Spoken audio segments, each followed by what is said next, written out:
With profound humble gratitude and love to all venerated enlightened masters, we bow to the Almighty in soulful gratefulness for gifting us with their holy blessed presence. May all beings be awakened by their divine grace.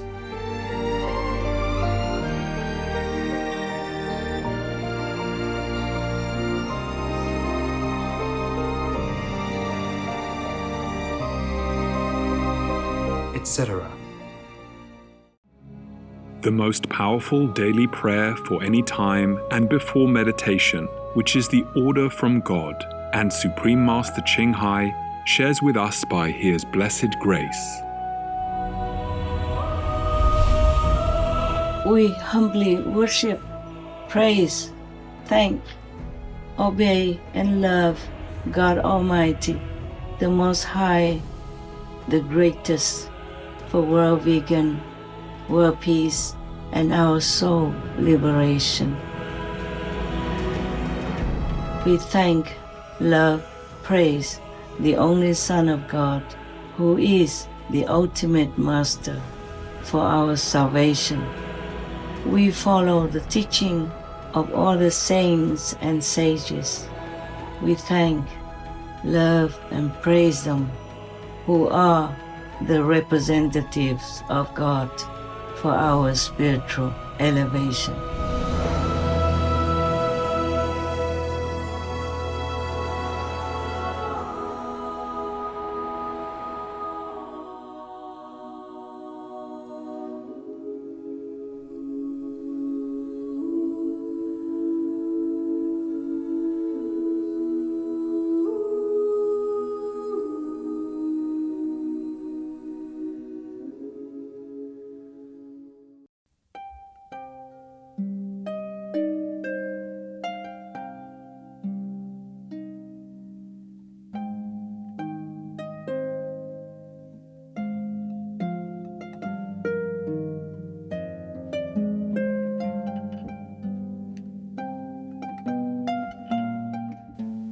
Hi there, all of you beautiful souls.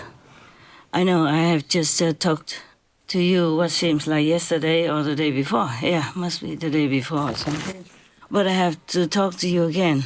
This time it's not like leisurely talk or diplomatic things or diplomatic words. You will hear from me, but I have to tell you everything. I mean, that is important to you right now, and I have to tell you all in truthfulness. Okay, first, Your Excellency, great President Trump.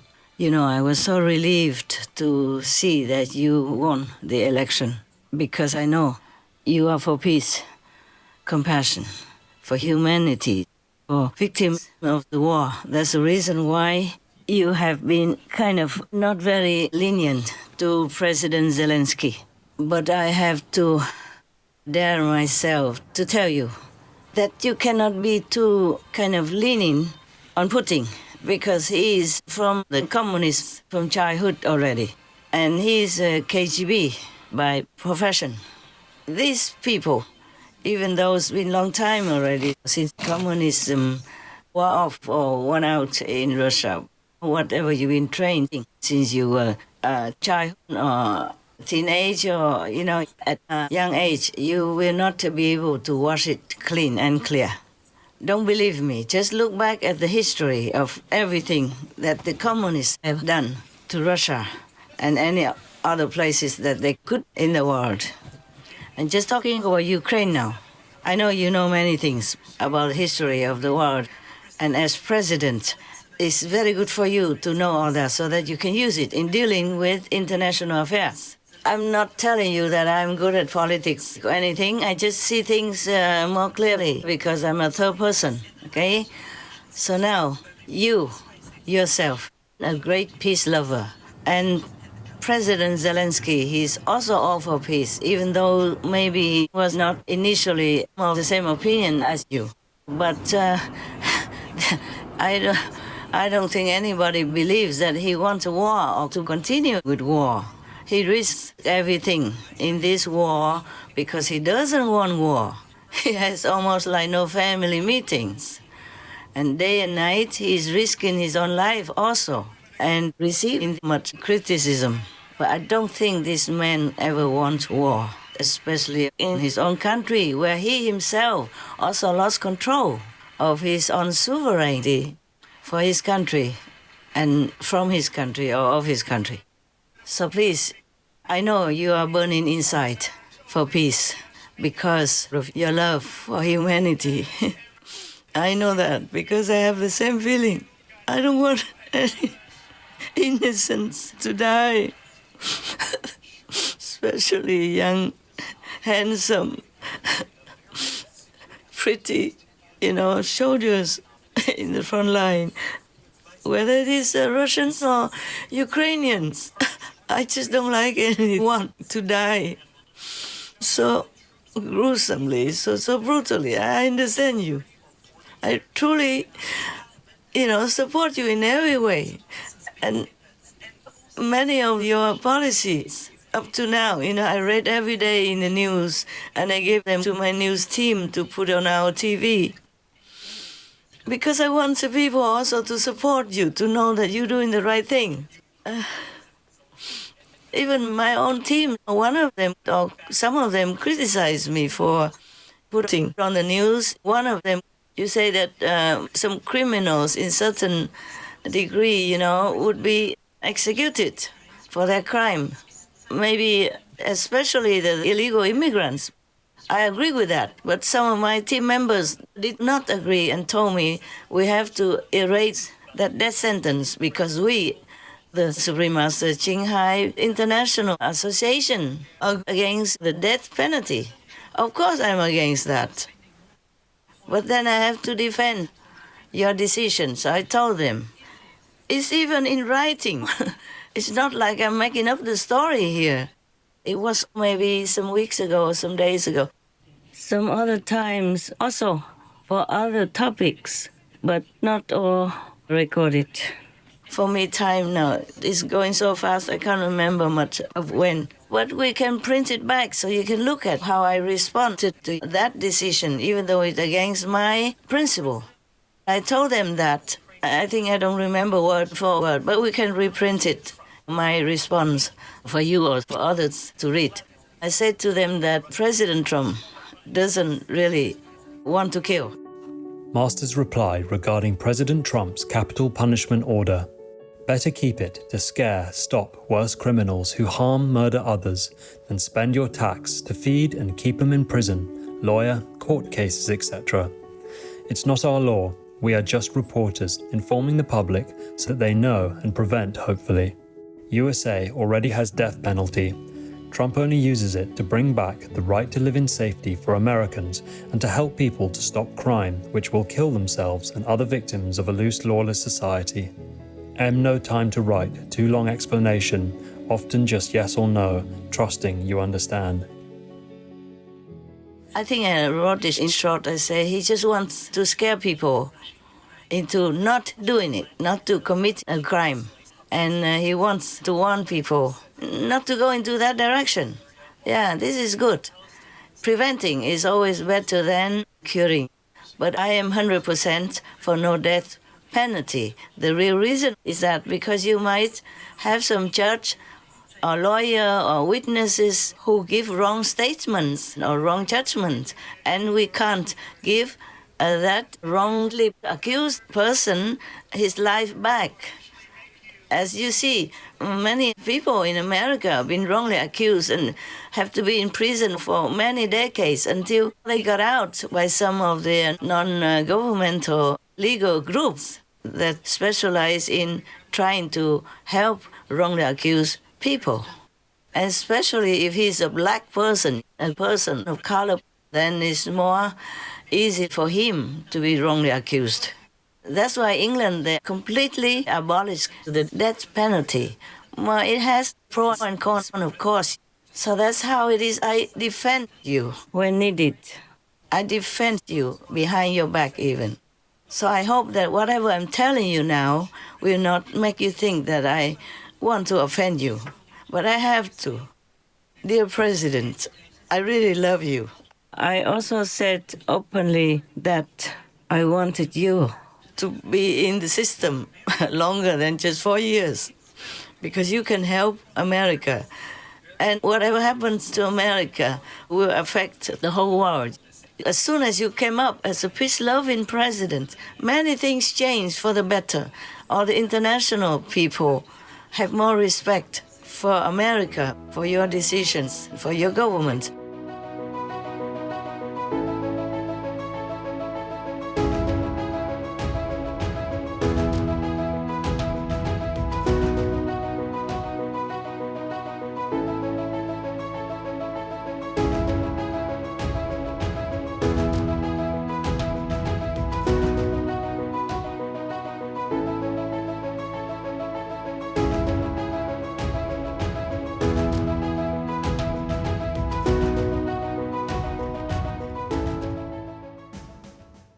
And I'm so happy to see that you have selected many of the good officials in your government to help you.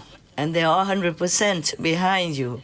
And I'm so happy, even though I am not in America and I'm only an honorary, even multiple honorary citizen of America. But I consider myself also an American for that, because I used to be American also. Of course, this I cannot prove to anybody except all the psychics, they know about that. My heart is with America, with the United States of America, because I know what happens there will help the world a big deal, if they have a good leader like you are, for example. Now, we go back to the main theme. You, Your Excellency, have a role with President Zelensky because of different opinions or different understandings.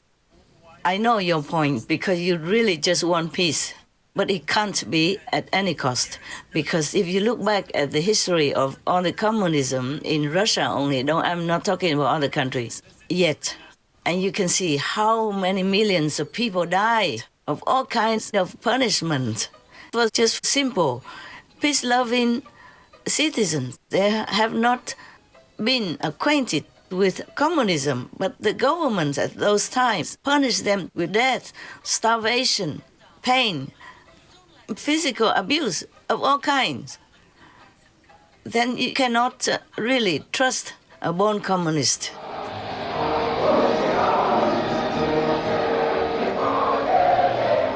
The year 1933. The place, the Soviet Union. Behind the facade, food is being used as a weapon against peoples who have proven troublesome to Moscow. Famine is engineered deliberately in the North Caucasus, the Volga Basin, and Ukraine. The Soviet secret police seal off Ukraine's borders. No one can get out or bring food in. A nation the size of France is strangled by hunger. In less than 2 years, 10 million people die. 7 million of them in Ukraine. 3 million of them children.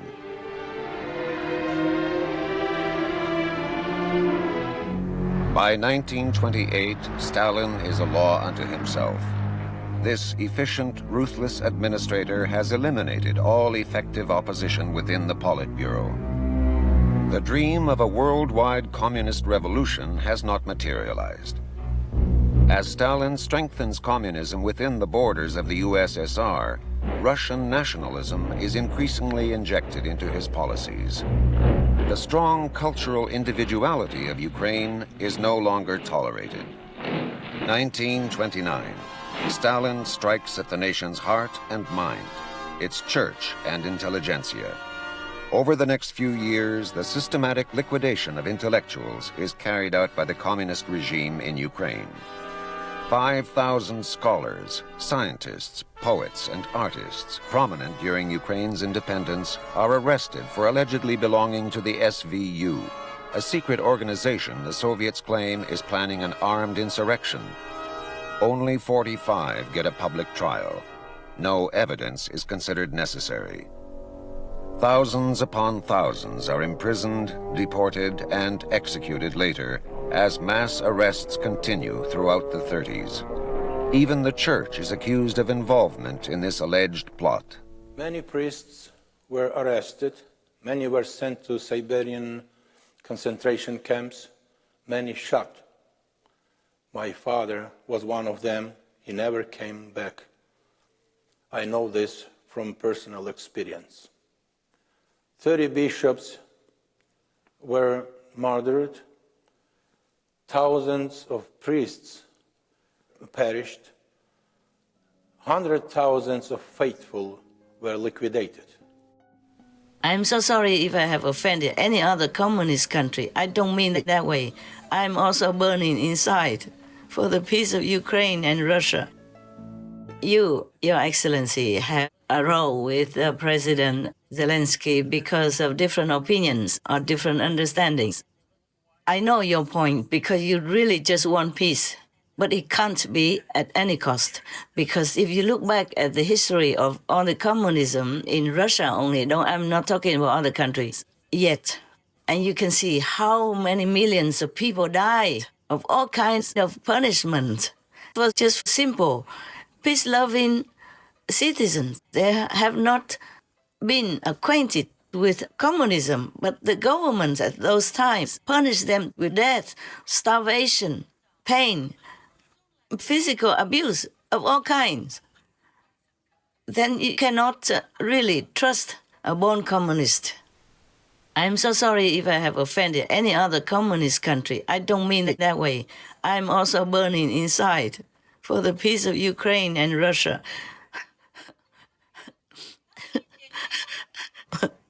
Hundreds of thousands die already. How many more do we want them to die before they even enjoy their life? You know, young people, children who lost their parents, lost their life, being crippled in the war for no fault of their own. Don't tell me about karma and all that stuff. You know nothing about karma anyway. So you can't tell me, oh, no, this is because of karma. Even if I know it's karma, my heart still hurts.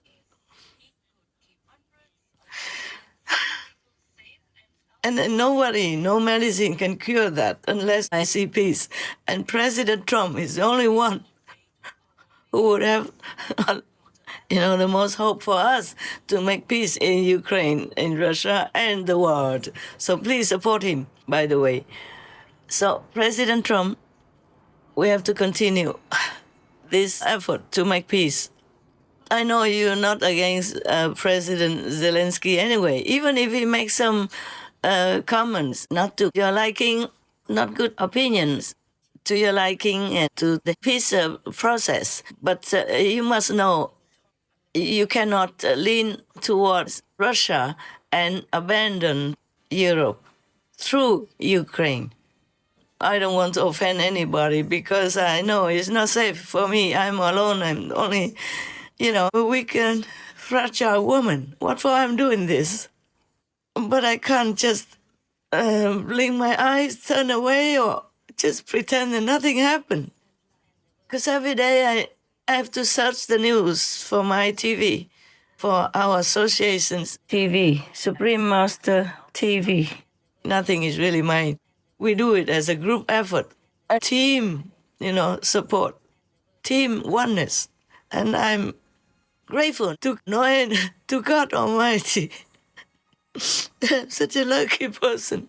I have so much support and in oneness from my association members.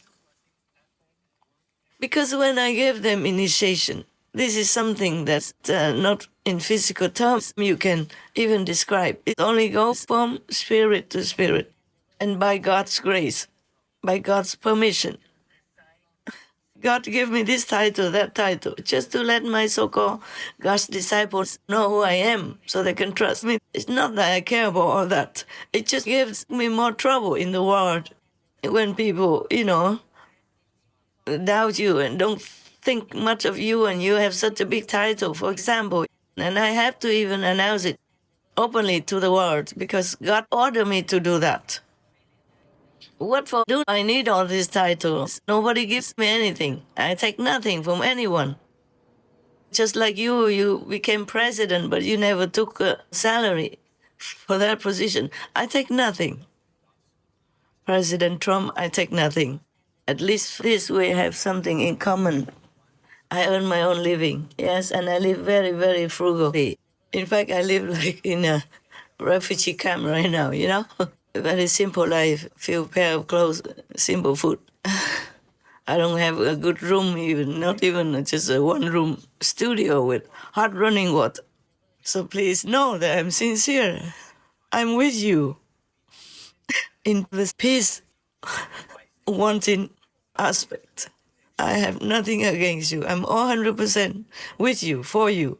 Even after you did not get the job back 4 years ago. At that time, I was also devastated because I knew war would break out. Many bad things would come out. I knew that. And I was so very, very, very sad, very miserable because they made you lose the election. Master, now that President Trump has accepted Biden's win, what does Master think about that? What do I think? I'm scared. I'm scared for your country and for the world. Getting downward, you know. I hope it doesn't go down too fast. This kind of leadership, how can you lead the country, especially America, supposed to be the leading country of the world, and have this kind of leadership? I'm not sorry to say it. I'm sorry for your country. I mean, for America. What do I think? That's what I think. I think it's already outright not fair, okay? Yes. But you did win. I know that. All heavens and earth knew that you won. Okay, never mind about that. I'm just wanting to remind you that the Russian people are good, very kind, very beautiful people. I've been there, I know. It's just that the leaders, the governments, are not always as expected, like caring for their own citizens and truly doing all they can for peace. But I'm not blaming Putin alone. It is all the bad energy that we created in this world as humans. All this killing, all this abortion, and all this slaughtering, murdering of innocent animal people who done nothing wrong to us. All this great bad energy, and push it into a big kind of, just like a bomb, you know, waiting to explode. So Putin is just an instrument for this energy. But nevertheless, you know, because we as humans, we are infected by the society, by the education that we receive as a kid, by the treatment by neighbors or our own parents, or our friends, so-called friends, you know, our siblings, whatever circumstances we are born into, that affected us a lot. So we have mind, we have brain also, and we have heart, and we follow whatever we have been taught. We have been influenced by. So even if President Putin is a good person, he cannot always overcome all this influence from the communist brutal kind of treatment to whoever doesn't agree with them. As you can see, look back how many millions of people died for nothing, for no fault of their own, you know, in such a brutal way that a human cannot treat another human like that. And look at Hitler, no? Just one person kills so many millions of innocent people. And sometimes not because they wanted to, but because they have been influenced by their nearby friends or nearby subordinates, you know, working government subordinates. And sometimes from personal kind of vengeance, it becomes national and then it becomes international. Many of the wars started from a personal vengeance kind of feeling, and it became bigger and bigger and bigger. Personal passion is more strong. It's much stronger than any weapon. It just pushes, drives people to insanity, to madness, and they can't control it. Personal, you know, hatred and personal jealousy cause a lot of upheaval in the world. You know all that. So now you cannot just abandon Europe through Ukraine. You cannot just support Mr. Putin, even though you admire him perhaps. even though you sympathize with him. I also have one sympathy for Putin, even though I don't know much about politics in the world, because he has also been through a lot of humiliation. Before, he was a better boy.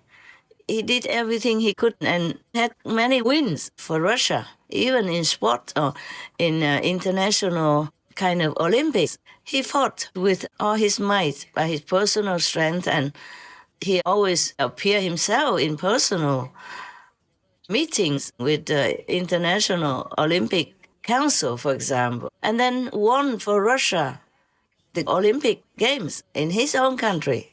One time, I remember that. I think it was in Sochi, yes. So he was very passionate about his country. But he has been criticized a lot by other leaders in the world. Every time before I read some news, the president this, president that, always, whenever meeting, him always belittle him, criticize him, slander him to his face, and it's all over on the internet or in the newspapers. And he didn't do much about that. But over the years, it might have bottled up into something. And it might have been one small little motivation, one small little push also to make the war in Ukraine. I'm not defending him, okay? I don't like this war. From the beginning to now, I always supported Ukraine. And we don't even air anything about Russia anymore on our Supreme Master television ever since the war began. I'm just telling you all this so that you know my true intention and my real support for peace. And I don't have a lot of money like you have, but I give as much as I can afford to Ukraine through my own money and through my disciples also. And we even support opening a vegan restaurant in Ukraine also so that we can help from there other people, other soldiers and war victim people. We continue doing that in our very humble, small way. I don't have a lot of money like you have, but I give as much as I can afford to Ukraine through my own money and through my disciples also.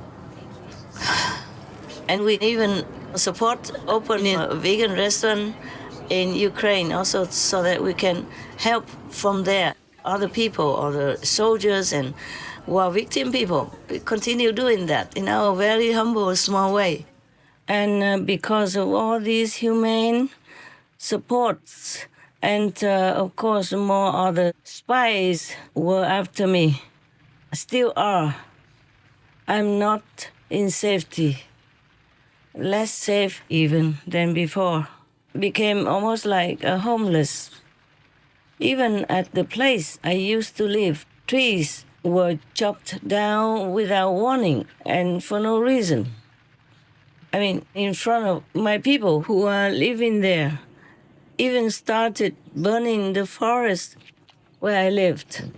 So I'm not for Putin at all, in case any of the European leaders think that way. No. 100% no, more than 1,000% no. I don't support war, no matter who made it. And whoever makes war, he, she is my enemy. The enemy of the people. Yes. Because I have the heart to kill innocent. And affect the whole world with it. With food problems, with transportation problems, and with peace problems. Life is so hard for a lot of people already. Now, why make war? So that people can't sleep, can't eat well, can't do their job, and have to mourn their own loved ones. And all these beautiful, handsome young Russians, for example, young, beautiful men and women of Ukraine have to die for what? Even if you are successful in taking the whole country, what will you have when you go down in your tomb, huh? If you even could go there, or you'll be exploded into pieces before you even know where your soul's gone. I'm all for peace, okay? So, President Trump, forgive me if I offended you in any way. I'm 100% for you. It's just, peace is a very big karmic kind of burden. Anyone who wants to handle peace must handle really with care, like raw eggs. I mean, I'm so much for peace that even though I love the Indian book, the ancient book called Bhagavad Gita, meaning the songs of the gods, I don't let them extract anything from that book anymore. We used to have some, and when they asked me, then I realized they're making some of it from the Bhagavad Gita, and I said, don't do it. Because in the Bhagavad Gita, the master of Arjuna encouraged him and pushed him to make war with the so-called enemies. The enemies also have their own teacher, master, friends, for example, like that. So I don't want to ever advertise for that book anymore, even though that was the first book that I found by the Ganges River when I went into a shop and asked for that book. And they told me that they don't have it anymore. But then the next day they called me in and said, hey, how did you know that we have a box in our storeroom and we didn't know about it? So you can buy it now. They were surprised. They thought I have psychic power. How couldn't I see things? Because I was kind of insisting with them. I said, I saw it. I never saw this book before, but it's like this color outside, and it's written like this, like that, and it's this size. It was a small book, a small formed book. And they were surprised. How did I know all that, even though I hadn't seen this book before? I said, I just saw it, and I thought you have it. That's why I came in and wanted to buy it. They said, no, at that time we didn't have it.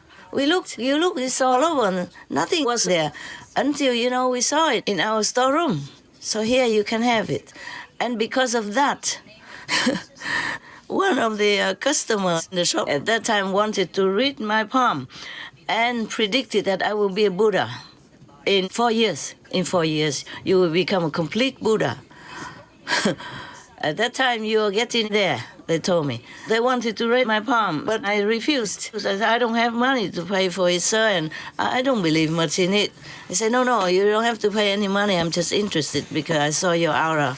I want to know who you are and why. So he even read my palm and predicted that in 4 years I will reach a complete Buddhahood, meaning at that time I wasn't Buddha yet. But even then, one of them wanted to become my disciple. The owner of that bookshop. I wasn't a master or anything of that kind. God did not tell me that I would be a master yet at that time. And I was on the Ganges River in Rishikesh. I went there because many ancient masters went there in history, the Buddha also. And one of the great masters of the big famous system called Bias in Bias also went there to meditate. And great masters like Saint Kapoor Singh Ji, yes, he also went there to meditate for a while. So I went there to meditate because I wanted to take in some of the whatever energy that was still there from the great ancient masters. Also, I wanted to pay respect to them by going to the Ganges River every day to meditate. In the middle of the Ganges, I almost drowned when a big flood came. Luckily, God protected me, so I came out alive. No, that was too long story, huh? Yeah, I'm just telling you that. Oh, this is a little proof that at least I really want peace. I'm with you. And I know why you have been, at the end, not too friendly with President Zelensky, because you were so burning inside. You want peace yesterday already. But everybody has different opinions in their own problem and their own situation to deal with. So please understand President Zelensky and forgive him even if you think he's completely wrong. But he also has his own problem, his own opinion. You know that. And we just have to make peace. Even if anyone is so hungry for peace, so desperate for peace, so painful inside for the victims of the war and really want to push for peace in any way possible, still we cannot sacrifice friendship and the harmony of the international community, meaning other countries around America, because that will cause another war then. And that will defeat your purpose. President, please, I know you have many good advisors, and I am just nowhere. Yes, but please, I have the right to also express my opinion. And I have the right also to have the rights of wanting to help you, to have America help the world. Also, physically, President Zelensky, he's exhausted from 3 years of war as the head of the state in a war. So he might not have been able to sleep a couple of nights before, or had many headaches from the front line, or from his dying shoulders, or from some setback in his strategy to fight. And he went all the way from Europe to America. That is a long way, and he might not have been able to sleep well in the airplane. Noise and a lot of questioning, a lot of worry in his head. So he might have busted out against his own will. Imagine if you are in his position, then you will know how it is like, and please forgive. Please make peace with Ukraine, because Ukraine is now represented by President Zelensky. And I'm sure you already have had second thoughts about excluding Europe and Ukraine out of your concern. I know you won't do it in some days, and somehow, eventually, because you are a man of peace, you can't just let people die. Peace is more important than personal opinions and arguments. I'm sure President Zelensky would also have realized it by now. So you two men, both are passionate about your own ideals.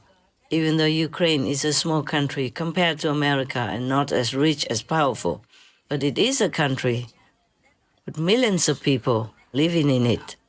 And normally they're peaceful folk, they just do farming. Farming is the work that God recommended to us, humankind, but many don't do it. Nowadays, especially, many fields are left empty, untended, because of different reasons, because of climate change, because high tech, and because of better jobs in the city, for example, like that. But Ukraine will still continue to do their farming diligently, faithfully. And they're exporting farming products. I think they're the 4th or the 5th in the world. Imagine, such a small country. So many countries really rely on Ukrainian farmers and the way they're doing their daily lives for farming products to survive. So please, for all of these people, President Trump, just concentrate on your goal, okay? And be patient. Explain it to President Zelensky what you wanted him to understand. You know that many people sometimes do things, or they tell you what they think, but you don't understand them also, because you think it's not logical, or it might be a trick. President Zelensky, even though he respects you, respects Americans, he might find it difficult to believe, to trust anyone anymore after Russia betrayed him. You see what I'm saying, sir? I think maybe you have known all this, but because you're too busy to give more consideration, deep thinking into all these things that I'm saying, I'm just here to remind you. And in case you think my opinion is not to your taste, please forgive me then, but please consider it for peace's sake, for the sake of all humans that depend on the peace in Ukraine to live on, to take care of their family, their children. Please consider my talk. Just consider my talk. It's just as a woman who is also passionate about peace and supporting your passion for peace. Now, President Zelensky, I understand all your situation as the leader in a war-torn country and continuous war. And you must have been losing weight and losing peace in your mental capacity and many other things just kind of tearing you apart. Millions of your countrymen had to run away from home, and you're losing more and more soldiers, maybe less than Russia. But still you're losing, and that does hurt you a lot. And that makes it so sometimes you cannot find peace, cannot find your usual intelligence because of pain. All those war-related pain for you as head of state, they also affect your physical and or mental wellness, your peace of mind. But please, you have to work with President Trump. You have to trust him, because I trust him, if that means anything to you. Because the majority of his citizens trust him. And that is a rare miracle, you know? Not all of the presidents in the world are trusted by their own citizens and by the majority even. It would be 50-50 if any of them are lucky. So please work with President Trump, even if you feel you are humiliated. What's the problem with our pride anyway? We lose nothing if we lose our pride also for the good of others, for the good of your country. Even that, pride is nothing. We came with no pride. We die with no pride. It's just an illusion, one of the illusions in this world. Please, you have to be humble. It's difficult. It's difficult for a president in war even to be humble. But you have to, President, you have to, for the sake of your country, even for the sake of all the dying Russians in your land. Compassion has to rule more than pride. Then you have to have peace, come back to your family, live a normal father and children life, husband and wife life. You can't continue like this forever. And you know, President Trump, he has just been elected again, and he has 10,001 things to do also. So he might have lost his patience as well. Patience is not easy to keep in this world, because with so many things that push us to no end, we sometimes can't keep ourselves together in one piece. Even for a man or a woman having a family, have a family problem, they also lose their patience more often than they like. But because they love each other, they come back together and make ends meet, piece things together and have peace and have a family in peace again. Just not to talk about you as a president of a warring country. Daily knowing how much bad news, daily knowing how many people die on both sides. I know even Russians are supposed to be your enemy, but you feel also not good when they die or wounded and crippled in any way, because they're also human.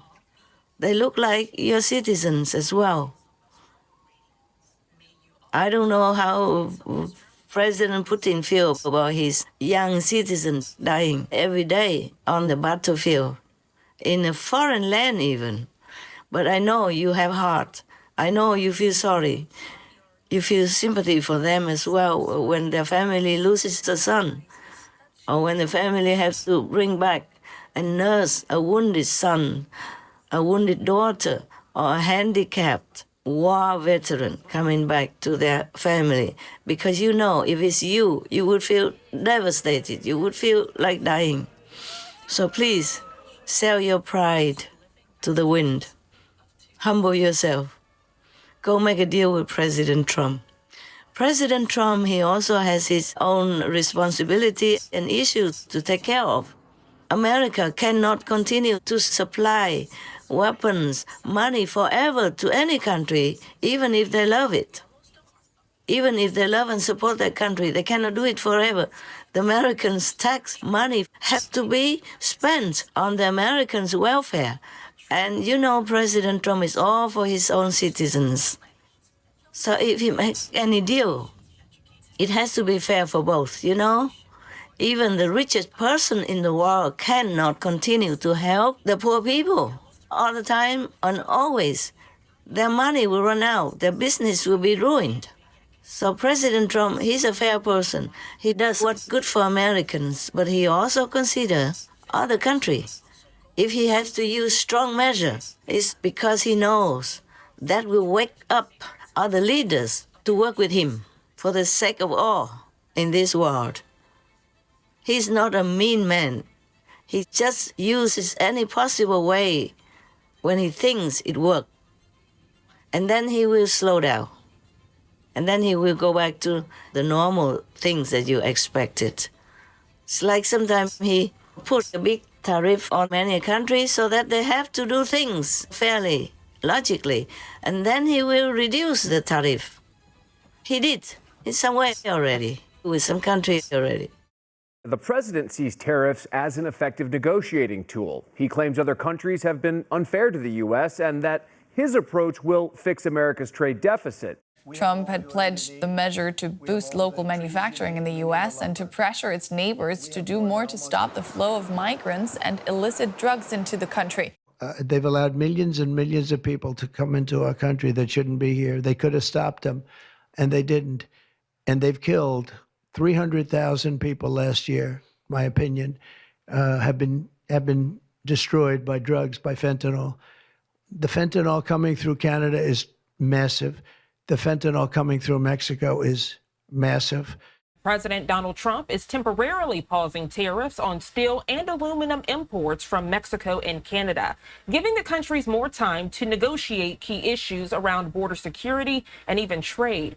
The president has been engaged in a lot of talks with Canadian Prime Minister Justin Trudeau and Mexican President Claudia Sheinbaum. The president yesterday talking about his conversation with Sheinbaum, saying that he had a good, productive conversation with the Mexican president and says he does see tangible evidence regarding Mexico's actions to stop the illegal flow of fentanyl. He says he has seen some evidence that the flow of fentanyl has been declining. President Donald Trump says, quote, after speaking with President Claudia Sheinbaum of Mexico, I have agreed that Mexico will not be required to pay tariffs on anything that falls under the USMCA agreement. This agreement is until April 2nd. I did this as an accommodation and out of respect for President Sheinbaum. Our relationship has been a very good one, and we are working hard together on the border, both in terms of stopping illegal aliens from entering the U.S. and likewise stopping fentanyl. Thank you to President Sheinbaum for your hard work and cooperation, end quote. Yes. So he's not a mean person. Please do not look at him from the outside actions that he has to take to save his people, the Americans.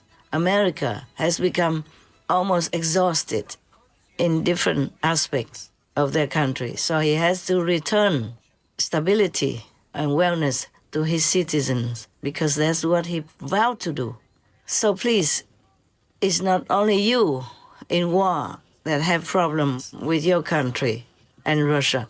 President Trump, even in peace, also has a lot of problems to take care of because everybody looks up to America for help.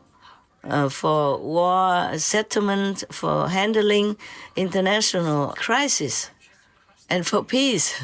So please, you have to trust President Trump. Without America, your country will be gone.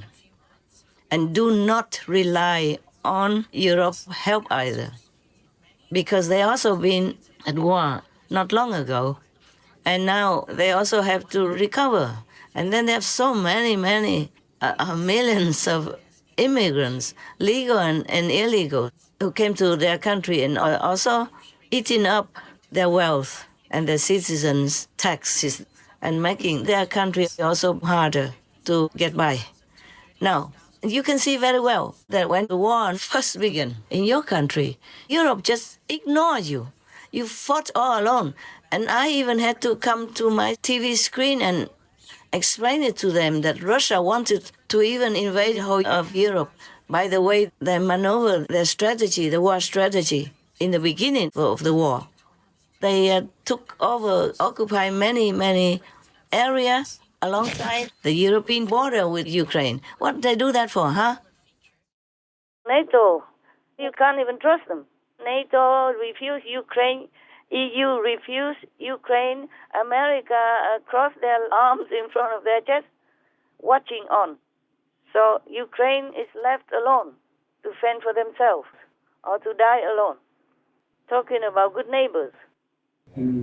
Love thy neighbors and all that. Yes, They make an excuse saying that if they order no-fly zone, that means they could maybe trigger the nuclear war in Europe. Yes, but just maybe, Because Russia will be also afraid of NATO and the world and many countries that have nuclear. Right, Master. True.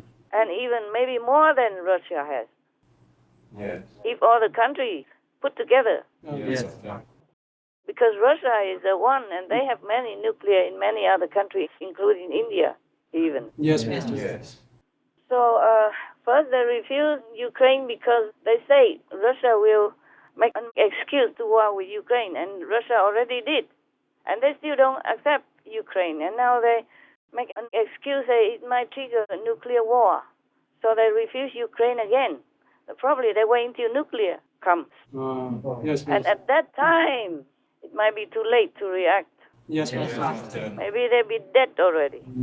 Because you can see Russia, Putin, he does things using elements of surprise. Yes. Up to now, he didn't tell anybody that he's going to make war with Ukraine, even though he already built up an army force next to the border. Yes, Master. And meanwhile, keep saying, no, we don't talk about that. Even he told his vice chief, no, we don't talk about conflict with Ukraine, something like that. And he didn't tell anyone else. He didn't tell his people even. Even the army did not know until maybe last minute. Help Ukraine to eliminate this war in any way you can.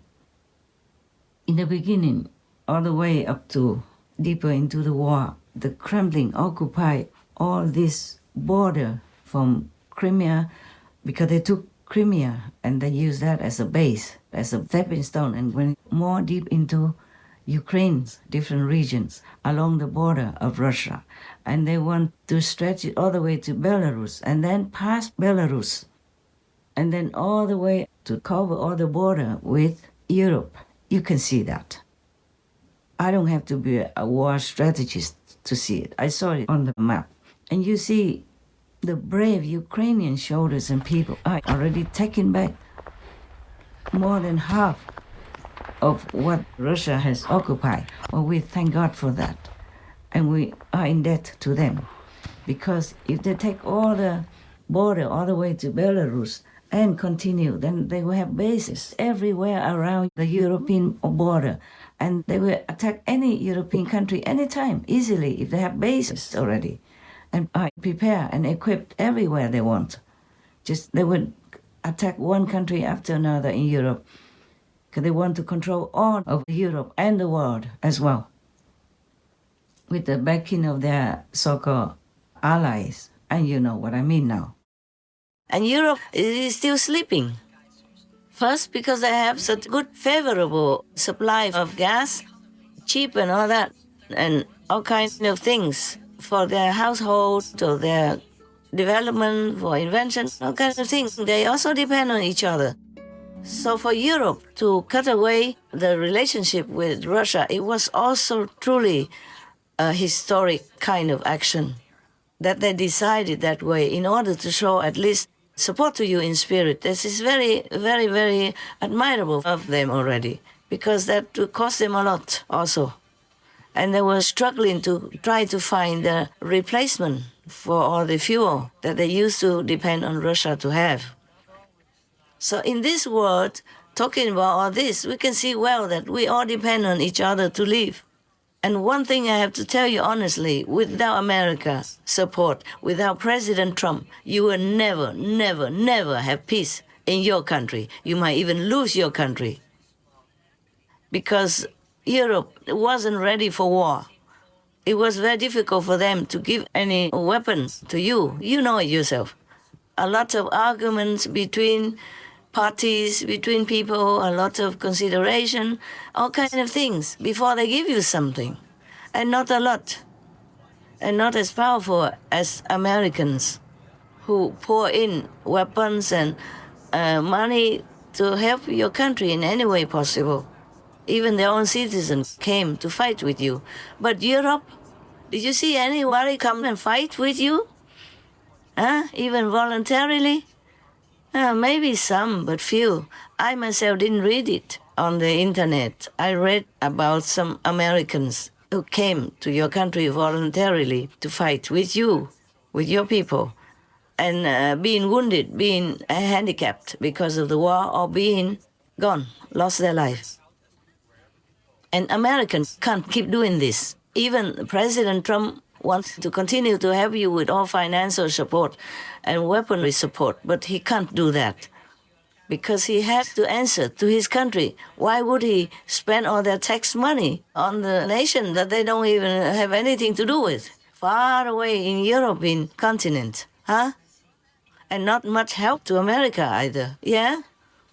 So whatever they have done for you is tremendously generous already, but they're exhausting their own power and financial stability. So you must know right now, President Trump cannot sign anything that gives everything to you and nothing to help America. He can't answer that to his country people. So you have to cooperate with him. There must be give and take. And would you rather be left alone without American weapons and finance and support on a permanent basis?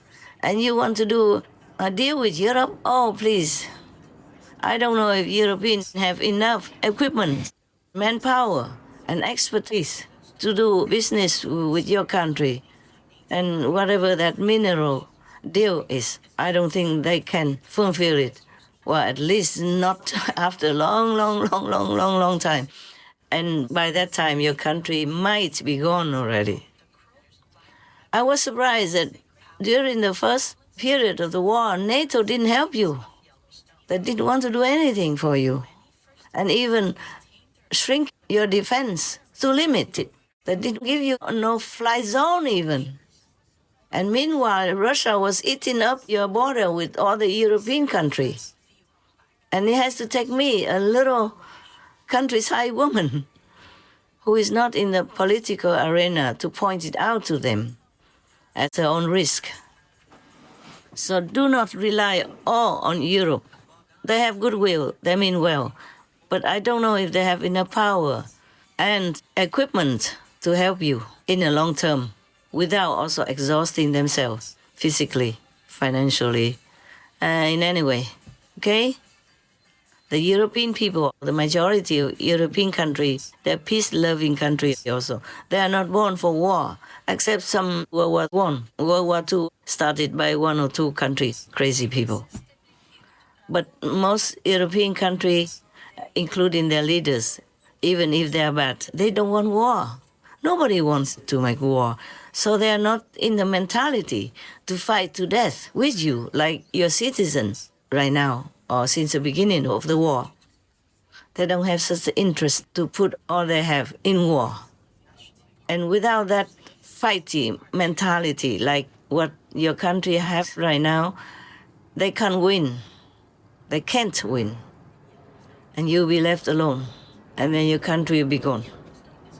And that will be the most sorrowful, painful thing for you to live with until the day you die. After 3 years of war, how much suffering already. And now Europe wants to show their strength and to show that they are your friends, better than the Americans. How long can they support you? So think about that. Also, you can't blame them, as the Europeans just took a breath from a war, rebuilding their lands and enjoying their prosperity in peace. It is not fair for them to sacrifice their lives, to be forced into war, just because someone else wanted it. One man's pride is nothing compared to the whole country's wellness and world peace. So please, reconsider. Make friends with President Trump. Make him know your sincerity and do sign the contract that you initially agreed to. Do not turn away from that contract of that peace deal, okay? If you continue to work with the Americans and Americans have interest in and business with your country, that means Russia will more likely leave your country alone. They wouldn't dare to make war with America. Please consider that. It's my humble opinion, but it's logical. Please consider. Please forget yourself. even if you are a president and you're hero of the country, and I even offer you the Shining World Award for bravery because I admire your courage and your passion to protect your country. But even then, we are nothing, President Zelensky, we are nothing. We're born with nothing, we will die with nothing. We just have to live for others. Doesn't matter how much trouble, how much damage is done to our pride, okay? Or could be our ego even. The bigger a position we have, the more humble we should be, especially in times of need, when we must forget our pride to serve others, to save the lives of those who are dear and precious to us. So please, be a great man. Control the pride, control the ego, just think of your country and peace in the world. Please, please, for all the children, for all the weak, innocent, fragile women in your country and in Russia. Please, be better than your enemy. Be something great that your children will admire, that your countrymen will be grateful for, and will be a good son of God, good child of God. God never wants any war. So you are a child of God, one of the children of God. Please make peace. And one thing, I beg both of you and all of you, the leaders in the world, please immediately install a system for veganism. Destroy all the slaughterhouses in the world where all killing, war is going on every second of peace life in this world. Every little butcher knife falling down on any animal people, that is a knife to chop away peace in this world. It might not be immediately, but it will build up and make war again.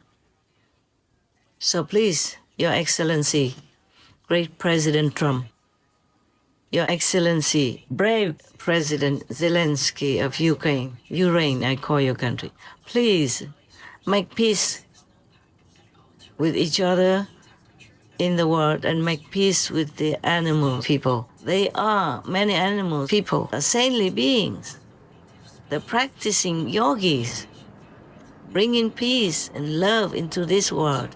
You can see all that from all the documents about animal people, how they help each other, even different species, how they rescue humans in dangerous situations, forgetting their own lives. Many of their examples, it should be a shame for humans to look and cannot even copy. Be great men. Be greater than a great president. Be a hero for all, not just for your citizens, not only for your fellow world people, but for other species as well, for animal people as well, and for the forest as well. Protect the world citizens, protect the animal citizens, protect the forest citizens, who give nothing but goodness to us. Be great men. Be greater than a great president. Be a hero for all, not just for your citizens, not only for your fellow world people, but for other species as well, for animal people as well, and for the forests as well. Protect the world citizens, protect the animal citizens, protect the forest citizens, who give nothing but goodness to us. Without animal people, what would this world be? Without the forest, without the ocean, what would this world be? But we are ruining the oceans by killing their citizens, by killing the citizens of the water kingdom. And we ruin the forest, the jungle, by killing the trees. which give us oxygen to live on.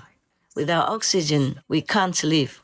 Without the forests, the trees, we will be grasping for breath and we might die. Without the oceans, which give 50% of the oxygen for our world, we will also be short of air and we will die. All of us. So please make peace. And make peace also by vegan regulations for the world citizens to follow. You can do it. You are in a strong position. You are leaders of nations. What you talk, people will listen. If you talk with your passion, with your true interest to protect their lives and their families, their children, and protect the world from disappearing. If people don't change their way of life, there will be more disasters than you have witnessed so far, and more pandemics than you have suffered by COVID-19. Trust me, I have no gain in telling you all this, just perhaps more danger. I have to live in a wilderness now, also because I have to protect my safety, because the things I talk, the things I do, which are with utmost interest in helping other people and helping the poor innocent animal people in the forest and the ocean, but it doesn't bring me anything good except risk to my life from fanatic people, even fanatic religious so-called believers, and some of the powerful religious leaders and organizations. So I gain nothing from telling you, great leaders of the world, all this. Please help. Help to protect this planet. Help to protect your citizens. Help to protect the innocent, harmless animal people. Help to protect the forests. All these are saving the planet, saving your life, your family's life, your children's lives. The ocean, the animals, people, the forests, the trees are our benefactors.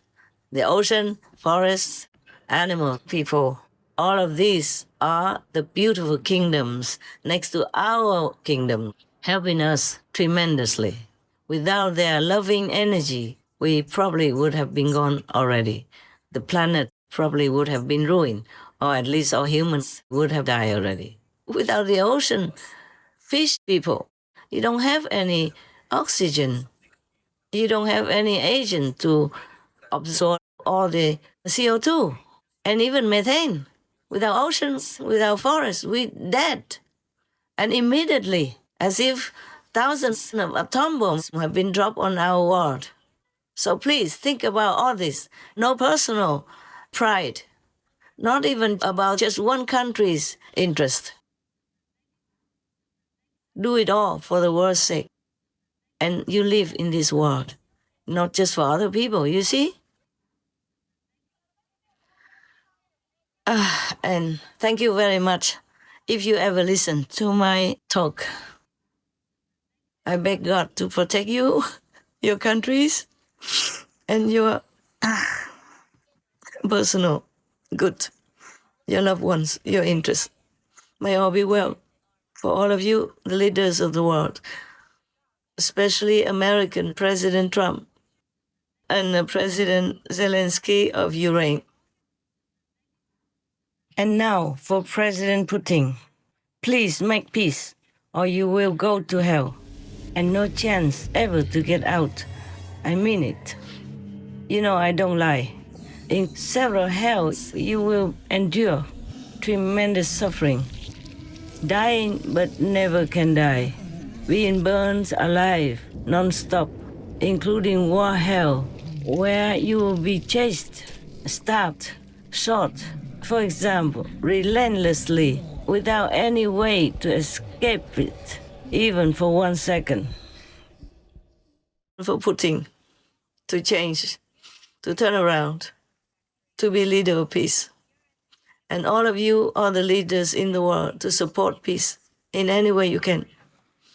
Amen. I might have missed some points in my talk because there are too many to mention anyway. I also don't want to bore you, but if it's important and if I remember again, I will tell you another time. President Zelensky, Your Excellency, with all due respect, for the European leaders and you and your country. I have to say that again. Don't rely only on European allies to support you, because they will be also exhausted one day. They also don't have such a, I told you already, they don't have such a passion to fight, because they have been used to peace for a long time now. Their countries are good. They have enough, sufficient financial support and food and everything for themselves. But if they have to be involved in war, all that will be gradually or even abruptly ended. Even to make weapons, that can't be forever. Sort of material is one thing, and manpower too. They don't have the heart to want to plunge themselves into war. You could see that in the beginning already. Isn't that funny to you? That Russia have posted 200,000 soldiers at your border already. And even America warned you at the last moment that Putin will make war in your country in 24 hours. And nobody did anything, including your own. You didn't bring the soldiers at the border to prevent them from coming in. It seemed like a surprise to everybody. But the surprise lasted for 2 months. That is too much. I don't know where you were. Where were your people? Where were your soldiers? Huh? They already ate up Crimea, not like they didn't do anything. They already chewed away, at Donetsk, for example. And they are standing next to your border, 200,000 strong with equipment and everything. And your country, your leader, your army did nothing to stop it. At least you show it. Maybe you couldn't win because you're weak or something, but at least you show that you don't want it, that you're ready to fight. No, nobody at the border. And even in Snake Island, just maybe a handful of soldiers there, left alone there. And this is the border point as well, a strategic point. You didn't even do anything. You left them alone there, so the Russians came and just captured them all, even though they had such a admirable spirit. They did not beg the Russians or anything. They even swear to reply to the Russians who told them to surrender. They didn't surrender. They even replied to them with all courage and dignity.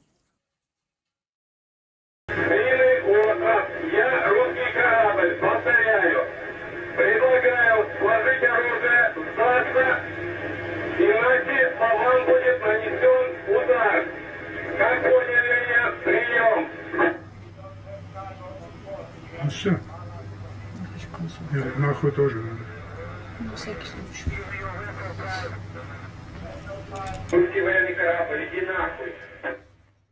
Huh? Nobody was there to help them. Just a handful of soldiers in a small remote island, which is very important to the security of Ukraine. Well, maybe I don't know much. Tell me. You write to me, tell me that I'm wrong. I didn't know much about your country. I just had to look at the map and say everything from the strategic point of view.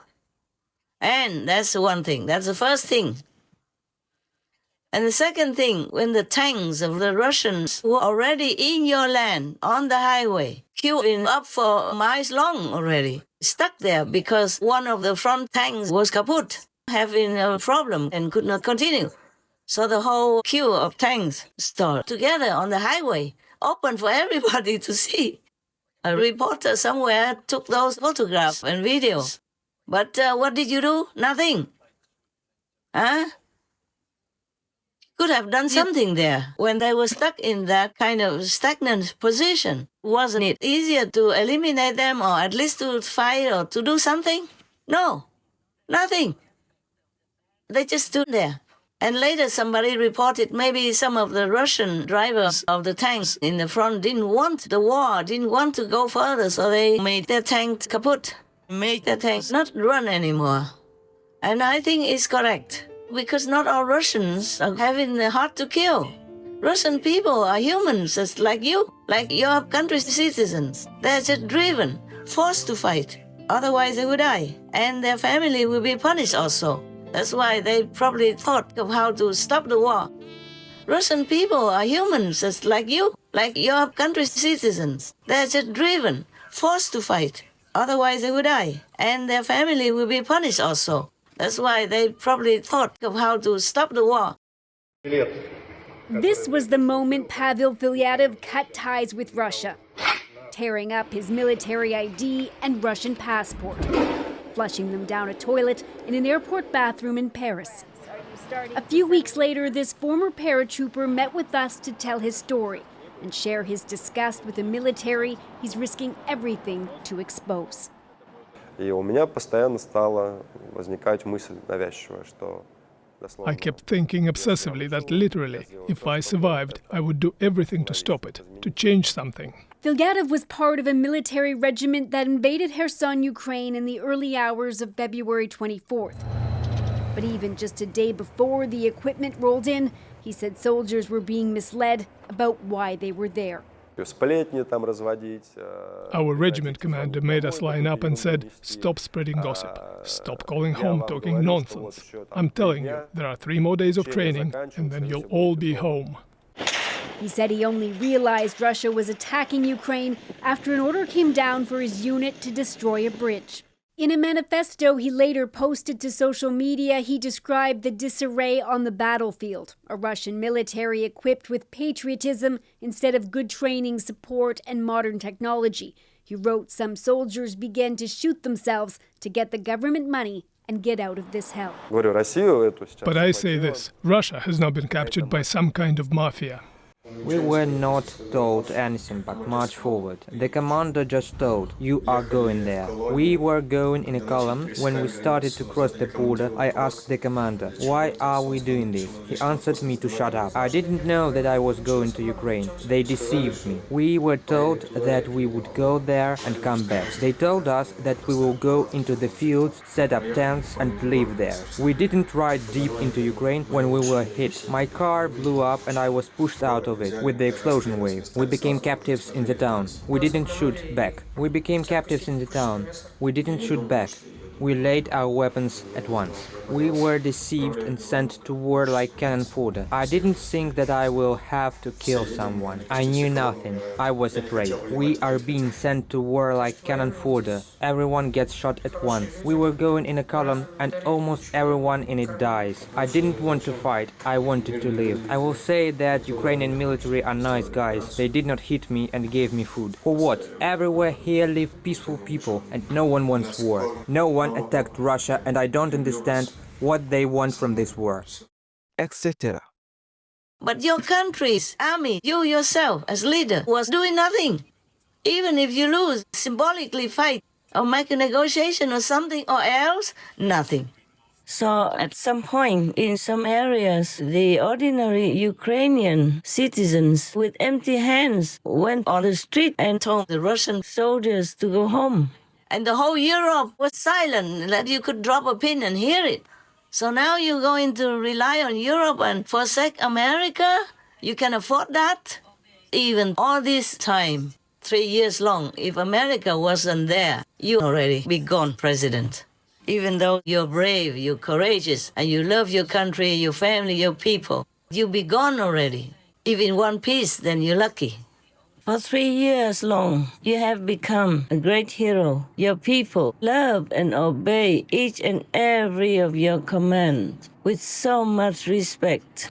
But don't get used to this mighty position and power and make it a habit to expect all you meet to treat you the same way.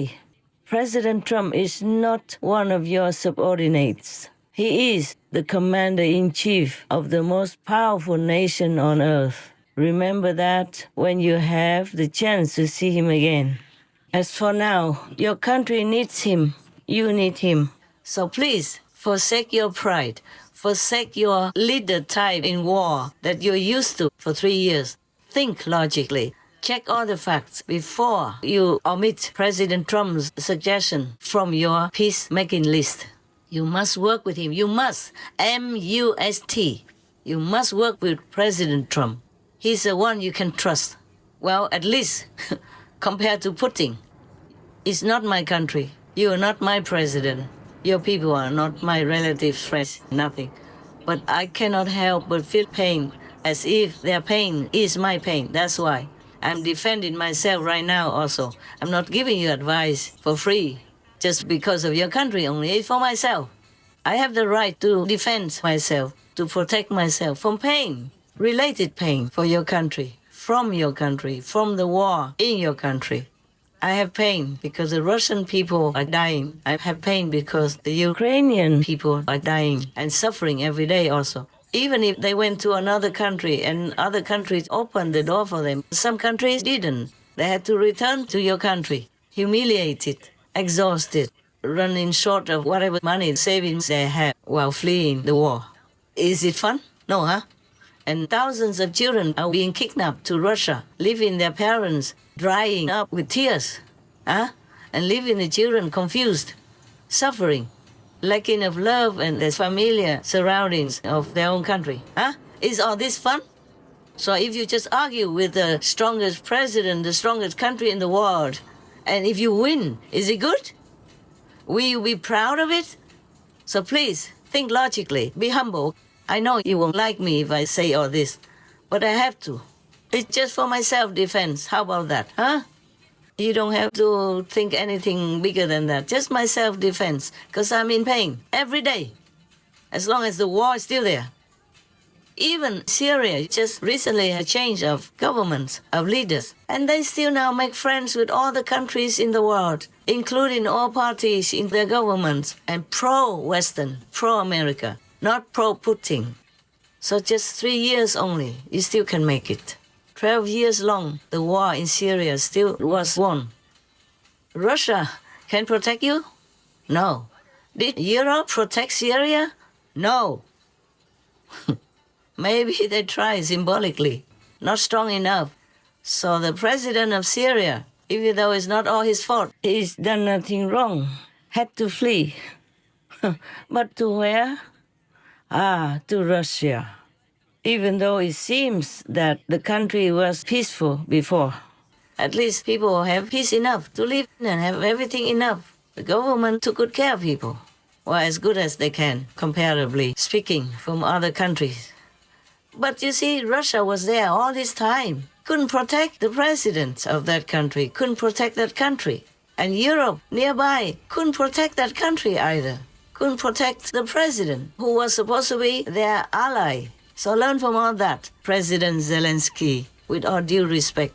Protect your country by logic, by wisdom, by experience, by lessons from other countries, war and peace. Not protect your pride. Even if you were right in your opinion, no, you were right to have your pride, cast it all aside. Peace is the most important right now. You and President Trump both want peace. So work toward that, okay? As long as your family, your country, your government doesn't do anything opposed to it, go for it. Thank you very much, sir. May God bless you all the time. Protect you and your family and your country. Amen. Now I want to tell the Taiwanese people, recently you have had a lot of terrible disasters, even out of time, out of season. And big brother, China is threatening to eat up your country alive.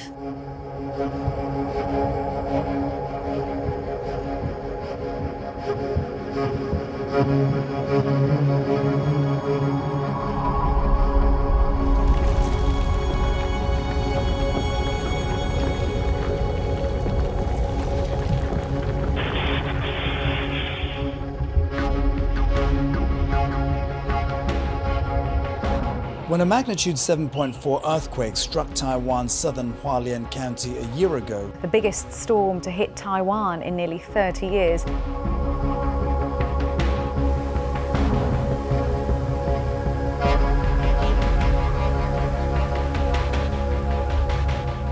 So please listen here. I have taught you the life-saving method, liberating method, not just in this lifetime, but the next life as well. So you can go back to your true home, to your true country. Treasure it, practice it, appreciate it. Thank God for it. And do not always call upon me to protect your country. I do the best I can already, believe me. Otherwise, your country would have gone under the sea. Not to talk about war with China. I'm telling you this, not because I love to talk or anything, but because I love peace. I don't want the blood of your brotherly citizens spilled on your own fertile land or on Chinese fertile land. The land is for people to live, to cultivate food and necessities or medicine to help you live long, happy and healthy, not to spill blood on it. God will never forgive. Buddhas, Bodhisattvas, saints, masters never can bless your country if too much blood is spilled on it. Even animal people's blood will destroy many merits that your country has. The country has a favorable veganism trend, which is even famous in the international media. Yes.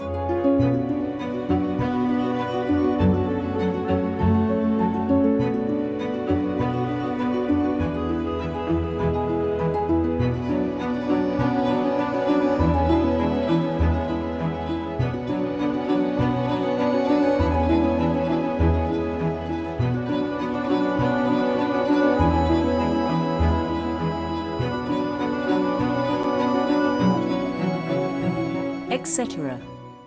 You should be proud of it. They list your country as vegan-friendly, one of the most vegan-friendly, one of the few vegan-friendly countries. They list Taipei as favorable for veganism, for vegan restaurants. They list as vegan food and all kinds of things like that. It's very favorable for Taiwan.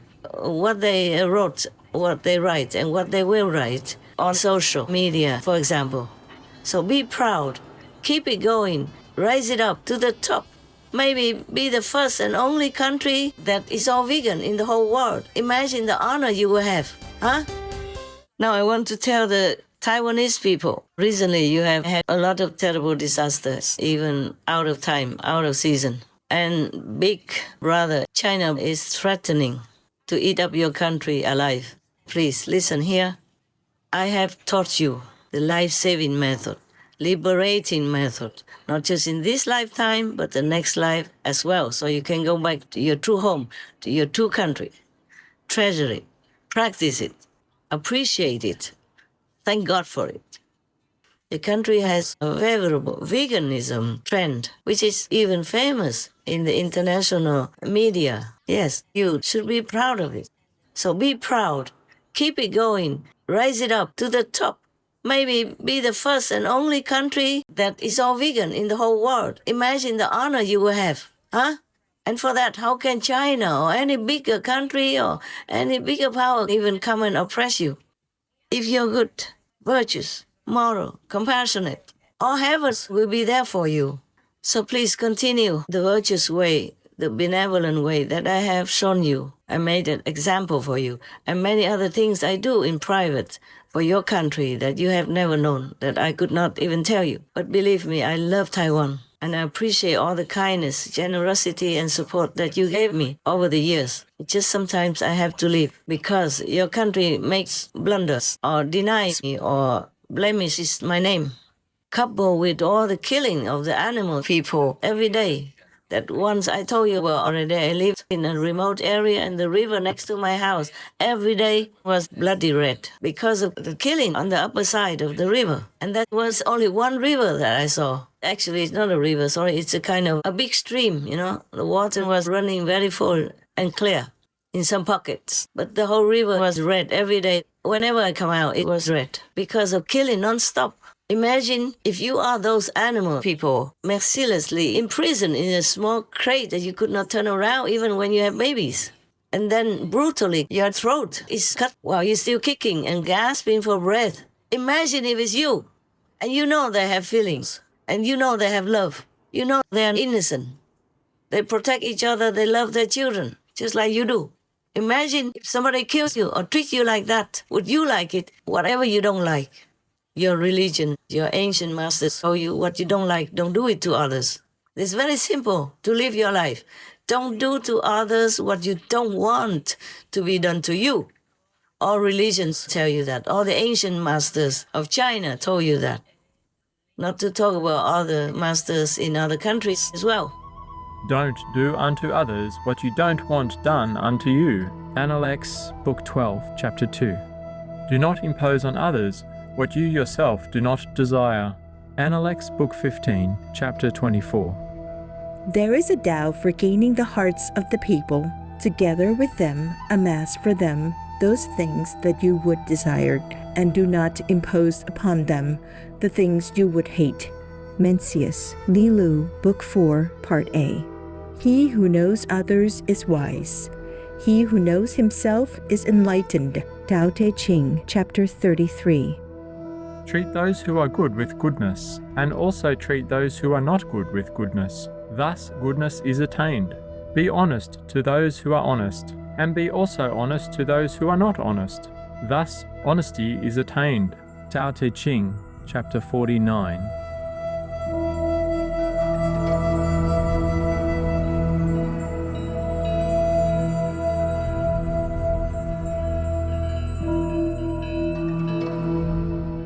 etc.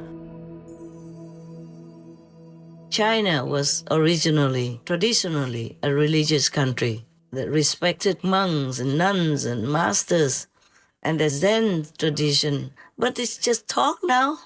You have to practice what you learn, practice what is good, and abort what is bad. Very simple. Do what is good, abort what is bad. Not abort your children. All of you, the citizens in the world, are you human or not? Even animal people, you call them beasts. You look down upon them, you kick them, and you eat them, and you say, oh, they're just animals. They don't kill their children.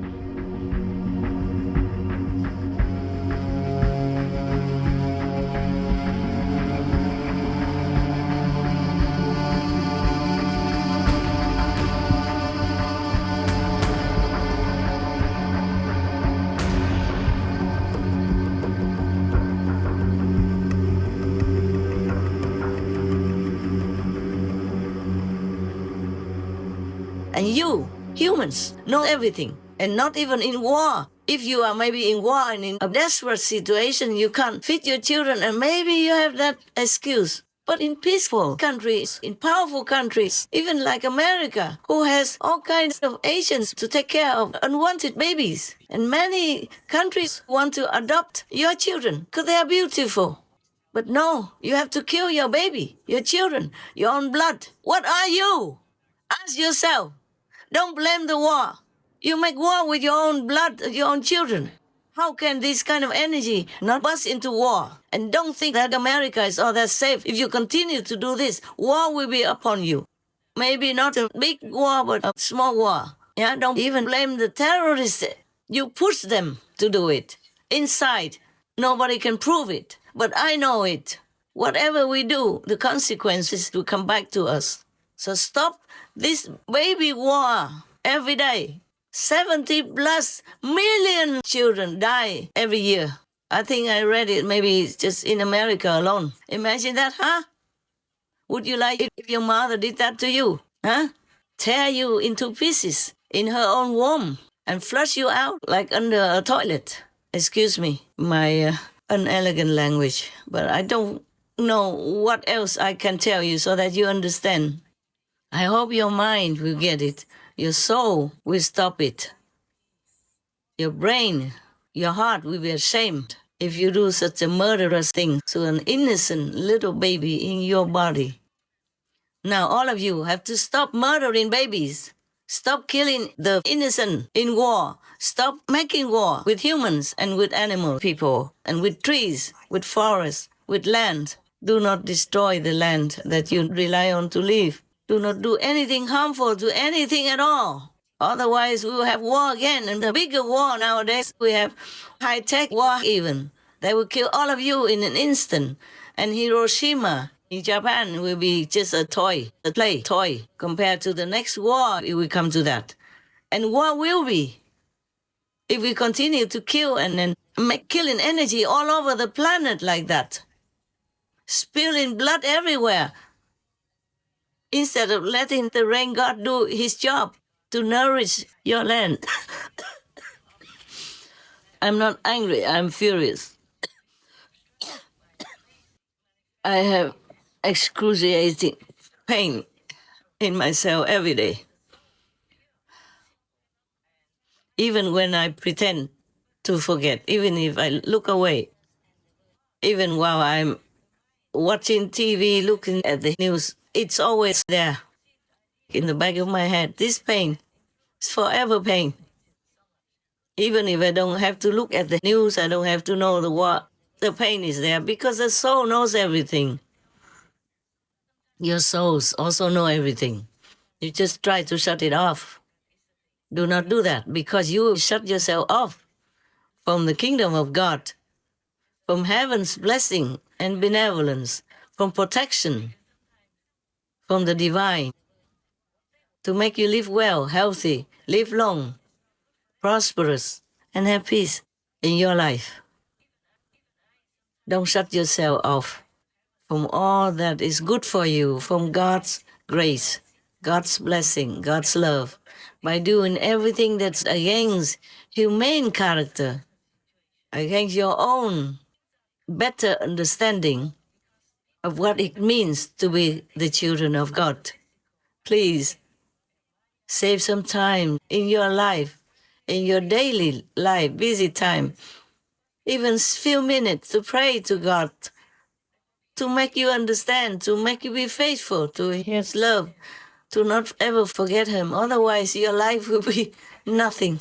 In the universal law, in the universal system of eliminating whatever's bad and sustaining and blessing whatever is good. That is the universal law, the universal automatic system. Or you can call it policy if you want, if that makes you understand more. Just like in a country, the government makes laws. In any good country, they make laws to protect you, to keep you living well. Well, except for some corrupted leaders and corrupted government workers. But the law in the country is supposed to help the citizens, to protect them. In the universe, we also have this kind of policy, but much better, much more accurate, much more in minute details than the country's law. Because humans, many are blurred to the truth. So they do things not according to the real law of the universe. They do bad things and hurt others, hurt themselves, etc. Yeah, the proof is now the animal. People, they can feel pain, they're kicking, they're alive, but you kill them, you murder them, you cut their throats, you chop their legs, and then just eat them like that. Oh my God, yeah. Of course we have done that because we have not realized the better things, the compassion that's inherent within us, because we've been blindfolded, we've been deafened by society. One infects the others and all do bad things. But please, from now on, change your life. Be a truly good human, a good child of God. Just stay away from all bad things for yourself also. Not just don't eat all the blood and flesh of other living beings. Don't chop down the beautiful trees which give you oxygen. But also don't take drugs, don't take alcohol, don't take cigarettes, don't take anything that poisons your beautiful, precious human being. Please, from now on, change your life. Be a truly good human, a good child of God. Just stay away from all bad things for yourself also. Not just don't eat all the blood and flesh of other living beings.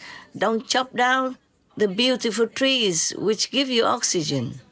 But also don't take drugs, don't take alcohol, don't take cigarettes.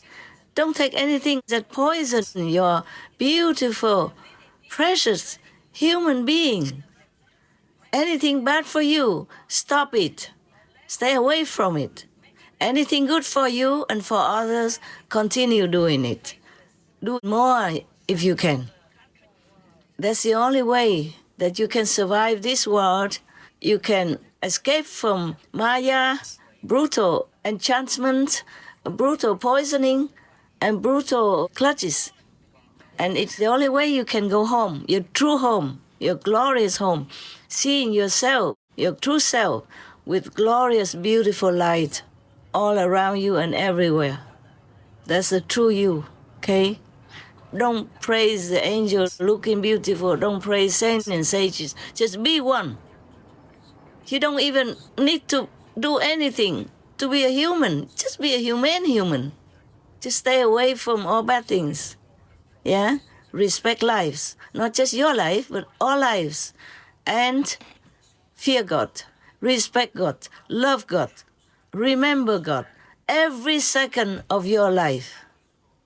You don't have to forsake your work, your business, your family, your wealth, anything, to run away in the forest to be a yogi or anything. Work with humans. Just remember God. Respect God.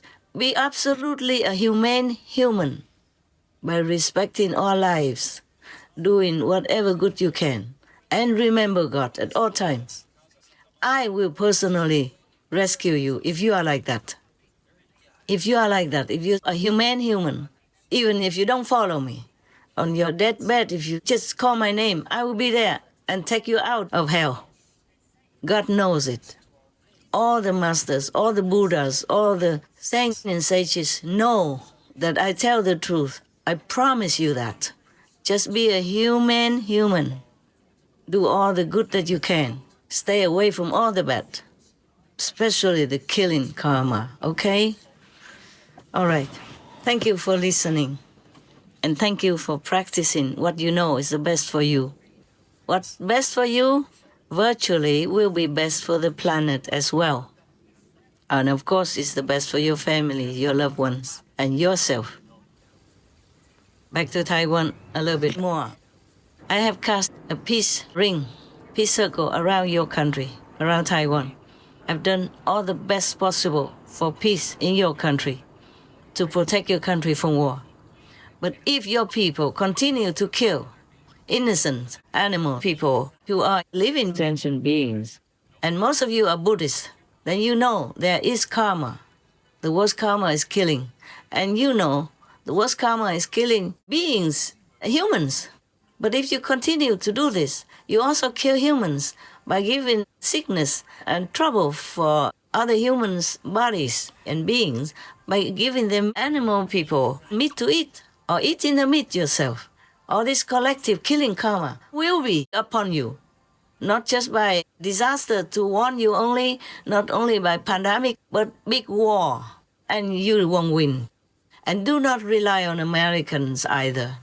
They can't protect every country at one time, and they don't have like limitless weapons or money to continue to support you. They don't have the manpower to bring all there to kill or to be killed just to protect a small island like Taiwan. And you know China, they don't have the mentality of leniency, you know that. So please, be vegan. All the leaders of Taiwan, make people be more lenient, be more compassionate, be more benevolent. I don't care if you follow Catholicism or Buddhism, both real doctrines teach people to be compassionate. So be vegan, all of you, and show the shining example of compassion, mercy, benevolence, according to God's law, according to Buddha's teachings. Show that shining example to your countrymen to follow. Don't buy more weapons. No weapons can kill karma, you know that. I'm sorry if I'm not polite to you or praising you. I do praise you. I told all my disciples, even openly before, that the government of Taiwan is good, no matter who became president or who is in the government. Maybe some change here and there, but all the Taiwanese system is good. The government takes care, really, of poor people, of people in need, and help other countries also in war, in disaster need, as much as they can. They're only a small island. I told people, I told my disciples, everybody comes to Taiwan have a good impression because I told them that your country is good, your government's good, generous and kind, gentle, peace-loving. They bring this impression of energy also back to their country. And they make their country also respect your country, your nation. But I can't help to erase all the karma if you continue to kill animal people, to chop down every day. Your country is famous for being not well also, the people. Because every time, every little sickness, they will jump to the pharmacy and take medicine. And you all know medicine doesn't cure all the sickness because of karma. And the more medicine, the more weak your body resistance becomes, and even bug resistance, bacteria resistance. But I am glad that your country at least have good doctors, good hospitals, good equipment, because your country is rich and can afford all that, and your citizens are well taken care of by the government system. And I'm so happy for Taiwanese people to have such a country, such a government system. Even if the opposition became president, at least they also do it the same way, take care of people, take care of the country, and the country is prosperous and safe for now. With so many typhoons, earthquakes, these are just the outcome, the result of the killing energy that the country made by killing animal people or burning forests to seize land. I heard in Taiwan that, of course, your government forbids cutting trees to make farmland or to make building blocks of land. But people do it. I heard that they just burn the land. And then when all the trees are not there are burnt, so they will be allowed to take that land to do other things, like building houses, buildings, apartments, or make into animal people land, animal abattoirs, or slaughterhouses, anything. So it's not strict enough, the protection law in Taiwan for forests and the pristine virgin land of the country. You have to put more emphasis on protecting it, pay more to protect forests and trees before your land becomes naked, bald, nothing there can live. Only animal people, factories springing everywhere. When I was in Taiwan before, I had only the Miaoli ashram in Sihu. Later on, I acquired another ashram in Pingtung, which used to be an animal raising place. They were raising some goats and then chickens and pig people. But later, the parents were not alive anymore, so nobody wanted to take care of that farm. Nobody could. There's only one son or something that was with the parents working in the animal raising place. And later, he alone could not. And then so the land was sold to us with still many chicken people, a farm kind of hut building in it.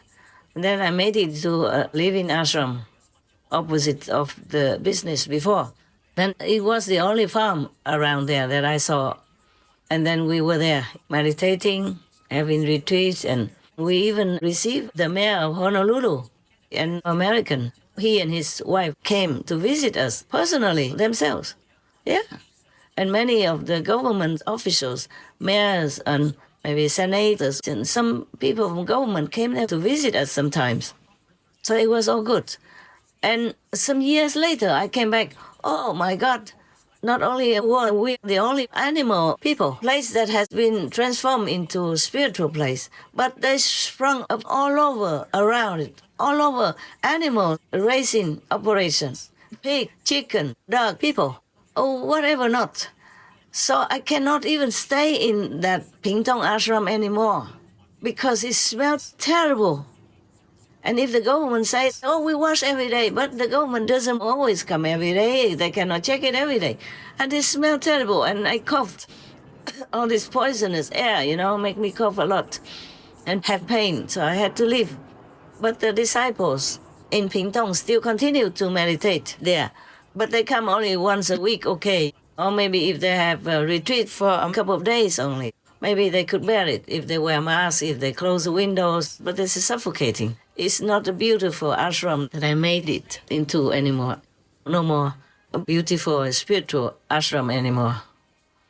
But in Taiwan, it's difficult for me to buy any bigger place and even have permission to build a temple or ashram for the people to come and practice benevolent energy anymore. In Taiwan, it's difficult for me to buy any bigger place and even to have permission to build a temple or ashram for the people to come and practice benevolent energy anymore. I'm not all that rich. My money, tens of, I don't know how much, must be hundreds of millions that I have earned with my work, my business, and anything, all went out to different corners of the world to help people in need, to help disaster victims, war victims, animal people, rescuing operations, etc. Worthy causes. So after 40 years of being a master teaching the Kuan Yin method, I could only buy one ashram. That is now the New Land ashram. Everywhere else is just small. You can't buy big land in Taiwan and build big buildings. It's very difficult and expensive. I don't have that much money to keep buying. I don't know why I say all this to you. So I just let you know that even all those accusations, anything about me are all wrong, I have difficulty being a master in the world which is full of killings and grabbing for murderous business. Yeah, these murderous businesses, they have big lands. They can build any big animal people prison there. They have connections with the powerful people, and they make good business, and they pay, they bribe, and all that. I don't do this business. I spend only my honest money. I don't bribe anybody.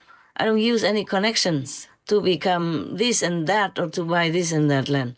All the awards or the honorary citizenships given to me, for example, it all came from nowhere. I didn't even know until the last day when they reported to me that I have such and such event from the government to give me an honorary citizenship.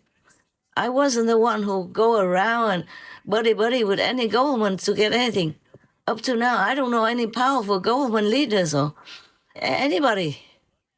The first time I ever know any government officials or workers was when I went to ask those governments to help the refugees, the Vietnamese refugees at that time, because they were killing themselves to stop being repatriated to Vietnam. At that time, the war was just over and people were still very afraid of the communist system. So they run away, risking their lives in a big sea.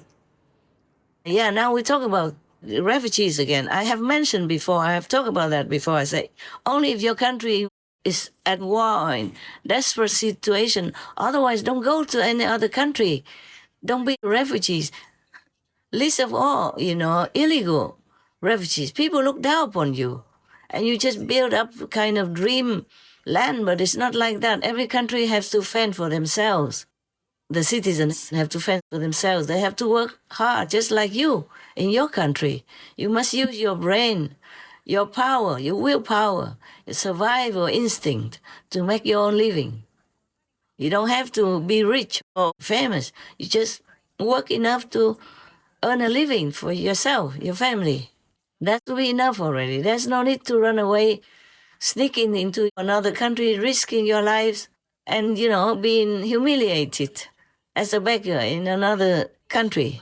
Don't do it to yourself. Don't lower yourself to a beggar status when you still have your arms, your legs, your body, your brain, your thinking power. There's always work anywhere in any country. Maybe some rural areas don't have enough work, then you may go to the city. There are a lot of jobs. I told you I have done dishwashing when I was a student, work in a restaurant, work in hotel, as a hostess, as a waitress even, as a cook, anything I did. And then study at the same time, that language, this language. So I know some languages is all for my own earning money. For dishwashing, for example, I didn't do anything. I didn't run to any country to take refuge or anything. My family wasn't all that rich to support me abroad. I had to take care of myself. So do not do anything that is so risky to your life and your reputation as a citizen in a free world. Only in desperate situations, in warlike in really oppressive systems that you have to run away. But I don't know if any country is all that oppressive. Maybe some are bad because the government is not strict with their workers, not stopping them from bribing and oppressing people for money. But even in communist countries, they say they are very strict countries, but people still can become millionaires. I saw many of them, and they can make a big business if they adhere to the system. Well, you don't have to be millionaires to be stared at by the governments or by other envious people. You can just take care of a good family, have a good enough standard for yourself and your loved ones. You don't always have to make a lot of money in order to live. No, a good normal family style, enough to eat, enough to wear, comfortable, to transport yourself here and there, or to live a peaceful life. That is really what anyone should dream about. Not to be a billionaire, millionaire, or work very hard also, these bosses. They are very hardworking.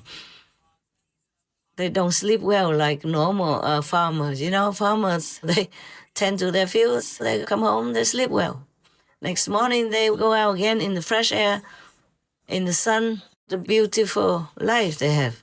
Laborers, yes, but in every work, you need to contribute, you know, either physically, mentally, or time-wise, anything. You can't just live in this world for free.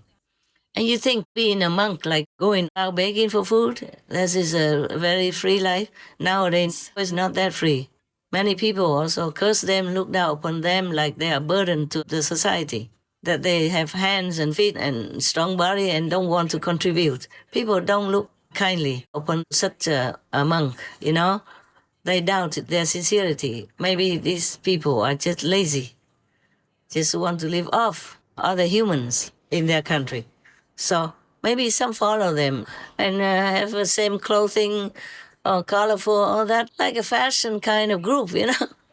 But not everybody agrees on that kind of life. So most of the monks and nuns in Buddhism or Catholicism, for example, they stay in their order, in their temple. It's safer nowadays like that. Also, you can teach people online, on the internet. Some do that. It's good like that, you know, and people make offerings to you, and you're worthy to take it because you're doing something. You're teaching people good things, not straight in from your own faith, not doing anything to harm people, not abusing people's kindness for your own luxury. Then it's okay. The Taiwanese, not only the government and ordinary people, but the renunciated people like Iquantao monks and nuns and Buddhist monks and nuns and priests from any religion. You have to also go out of your way, of your comfortable seat, and introduce the people, encourage people to become vegan, to save your nation, because that's what you became renunciates for.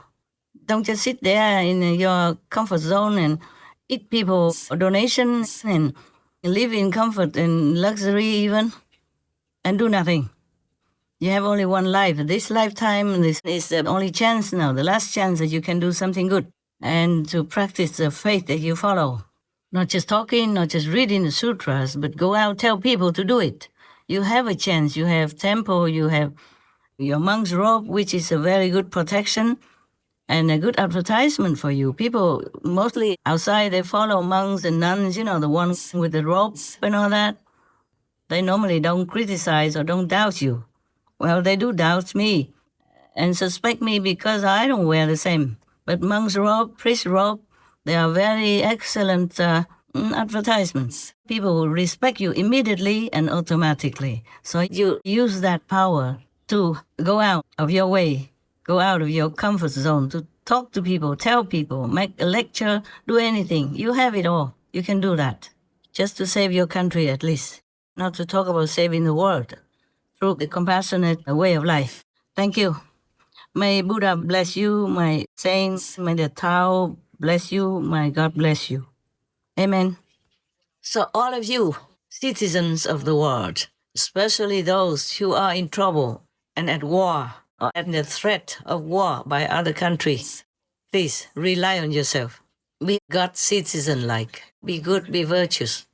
Be benevolent, like the way you always pray to God. God, you are compassionate, have mercy on me. You have mercy on others, on other fellow humans, on other fellow co-inhabitants, animal people, on harmless benefactor trees in the jungles, in the forests, on the pure water in the river, for the fish people to continue to survive, and for you to have clear water in your land to farm, not full of chemicals, not full of blood of other living beings. Leave the fish people in the river, in the ocean alone, so they can benefit you, make you healthy, happy, and peaceful during your life, and make your children healthy, no sickness, make your elderly live more comfortably until the day God calls them home. Be the mercy that you ask from God. Be the compassion that you demand from heaven. Be the benevolent being, like God-like children. Be God citizen-like. Be good, be virtuous. Be benevolent, like the way you always pray to God. God, you are compassionate, have mercy on me. Leave the fish people in the river, in the ocean alone, so they can benefit you, make you healthy, happy, and peaceful during your life, and make your children healthy, no sickness, make your elderly live more comfortably until the day God calls them home. Be the mercy that you ask from God. Be the compassion that you demand from heaven. Be the benevolent being, like God-like children. Why always pray to heaven for gods, for deities, for Almighty to bless you, be merciful upon you, forgive your sins? Why have you sinned? Then even if you don't pray, God will love you, God will protect you and give you everything you need. Everything you need, not everything by your greed, or of your greed, or from your greed, okay? Blame no one except yourself if your life is not well. Be good. Be a child of God. Be a humane human. Then your life will be perfect. And thank you, all of you, for trying your best to live according to the faith that you follow, according to your conscience, your heart. We have a heart who knows what's right, what's wrong. We have a soul, we have a mind to know that other beings suffer as much as we do, so we will not make them have any pain, including the animal people, the tree beings, or the grass, the plants in the forest. Leave them alone. They are the medicine for you by giving you oxygen to talk. First, they give you oxygen to live. And they also give you medicine. They give you shade. They are the medicine for you also. And they are the oxygen that you need desperately. Without it, you will die. So they are your benefactors.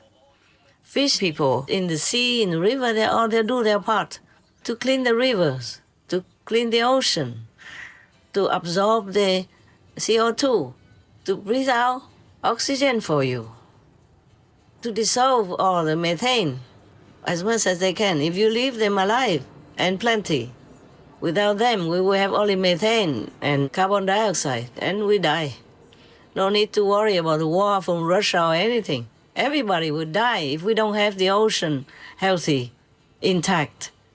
If the forests are not protected to give us air, good air, no need to worry about war or anything else. If you continue to kill babies, you kill more babies in a year than any war that we have seen or we have experienced. The war in Ukraine up to now killed, for Russia alone, maybe 750,000. That's what they said. Okay, not even 1 million yet, if I read it right on the internet and the news. But babies die 73 plus million per year. Think about that. So then don't care. If you don't care about anything, if you don't care about your life, your family's happiness and health, you don't care about the planet, you don't care about the fish people suffering by your fishing vessel or hands, if you don't care about the animal beings alive, crying, suffocating, cutting their throats while alive, while kicking, You don't care about anything. You don't care even about your sickness from eating the animal people products. You don't care about all the doctors and nurses having to work day and night, sleepless weekends, just to save you because you eat animal people, making yourself sick. If you don't care about any of that, then President Trump and President Zelensky don't bother to make peace. Just fight with each other, shouting at each other for the whole world to see, air all the dirty laundry out. Don't make peace. Who cares? Don't care, yeah? Why bother making peace or trying to negotiate, and why bother shouting at each other? Why? Who cares? Nobody cares anyway, huh? Okay, I'm sorry if I offended any of you and don't talk in a friendly way, but you forced me into it. And for the first time, I give in. I give in to my frustration and tell you all this in a very unfriendly tone. But I am not sorry to have said that. I'm just sorry if I have hurt your ego. If I have. That's it. Okay. Now I hope you all listen to my talk and change your way of life before it's too late. Before you see more tsunamis, before you see more earthquakes that destroy the whole nation, even. That really break the whole nation into the ocean. It will come this year. You don't have to wait too long. If you guys, all of you, continue this way, that way, destroying the planet, destroying God's creation, and pushing yourself away from God's love and God's grace, then all this will happen.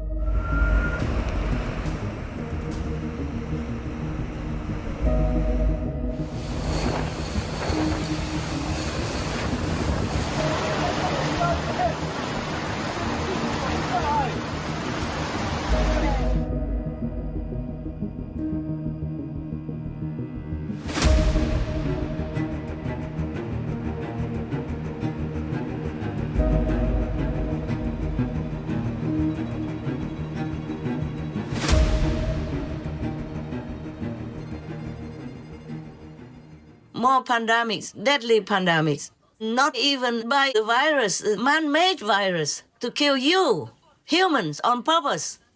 Until very small number left, because I worry the other population will eat all the planet's food, and food is in shortage nowadays, and water everywhere is drying up, yeah? More stronger earthquakes, more stronger disasters, and stronger viruses. Too many viruses nowadays. You read in the news, you know it. I collected some and gave it to my news team, but I can't collect everything. My time is limited. I have to work day and night for the Supreme Master television shows. Sometimes my editors, my team makes mistakes by typing or misunderstanding. So now I even have to change some of the food that I told you about, the no-pain food. Like, for example, one is the pain food. They put it as no-pain food, like the Vietnamese coriander, and I only knew it later, very late. It started with maybe the first editors already, and luckily I knew it and I changed it. And then also lately, the last batch, they put it on like what? Let me remember just now, I have too much work, I forgot. Basil, I just showed them one basil. Thai basil is a no-pain food, and I say others have pain. But I didn't say which one yet because I didn't have time to research into which basil has pain. You see? I also have my work timing, and I even eat only once a day, simple. I even don't have time. But I have to eat. Food for me is also a kind of a medicine for karma to kind of dilute, neutralize some of the things that I cannot do spiritually. Just even it out some part of the karma I have to bear. But just a little, not a lot, but still I have to do it. Because if a little karma here, little karma there, every day, it will pile up into a big high skyrocket. And I am a very fragile old woman, you know? How can I live on to help whoever needs my help? Maybe many of you think you don't need my help, but others do need my help. I have to live for them. I'd be happy if I could go to my home tomorrow, Timbuktu's spiritual domain. But I just can't pretend that nothing happened. And I'm here already. I stay until my last breath to help you.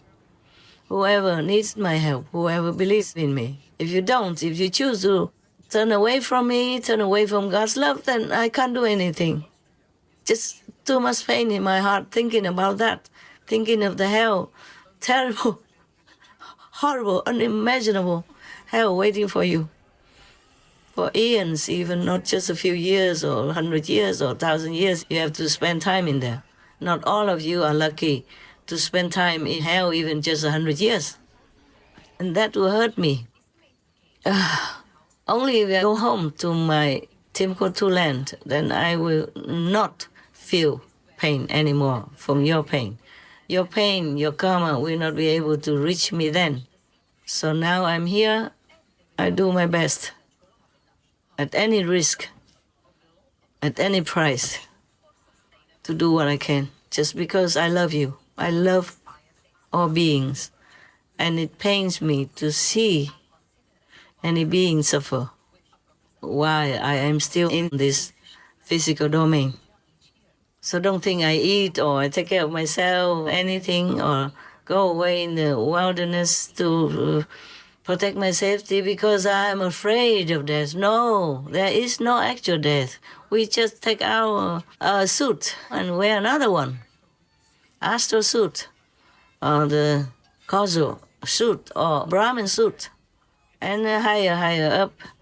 After the Brahmin suit, we wear other kinds of suits, but more spiritual, more glorious, more beautiful. And we don't have to suffer at all. We don't have to come back to this physical suffering world or hell at all, ever, unless you want to choose to come back to help some of your ancient friends, ancient family members.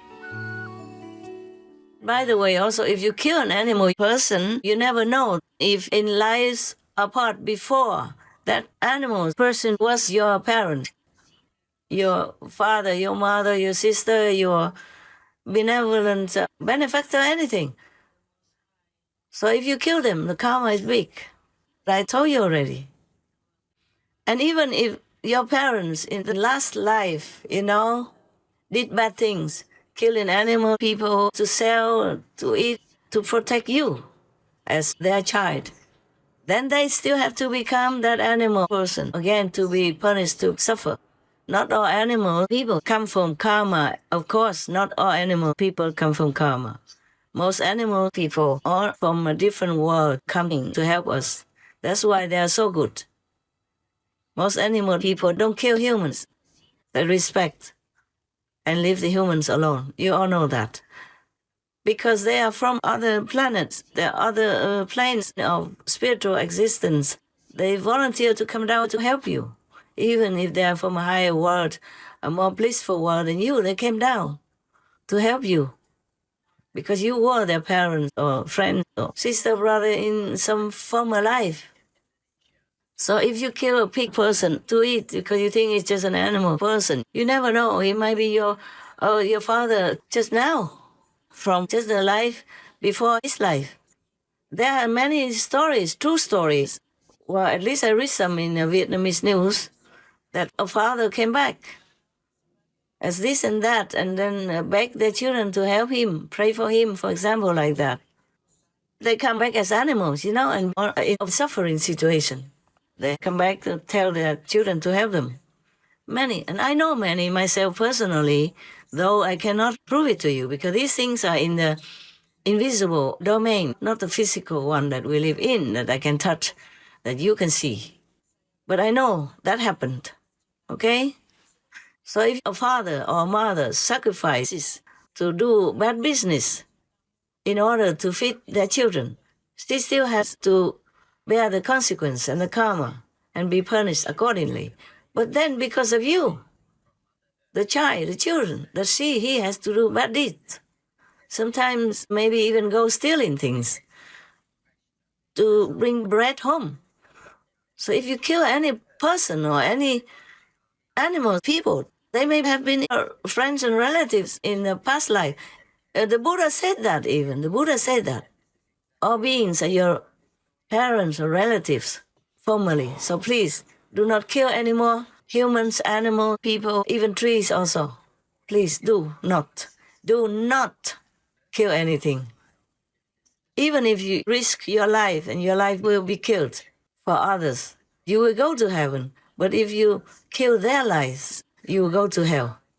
So what's the good of killing somebody now and you go to hell suffering for thousands or eons to come? Huh?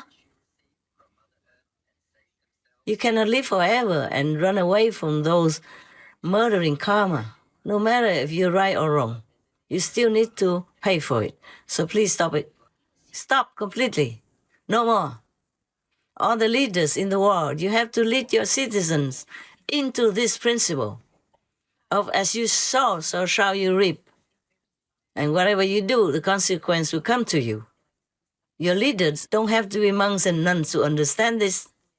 It is logical. It's scientifically perfect.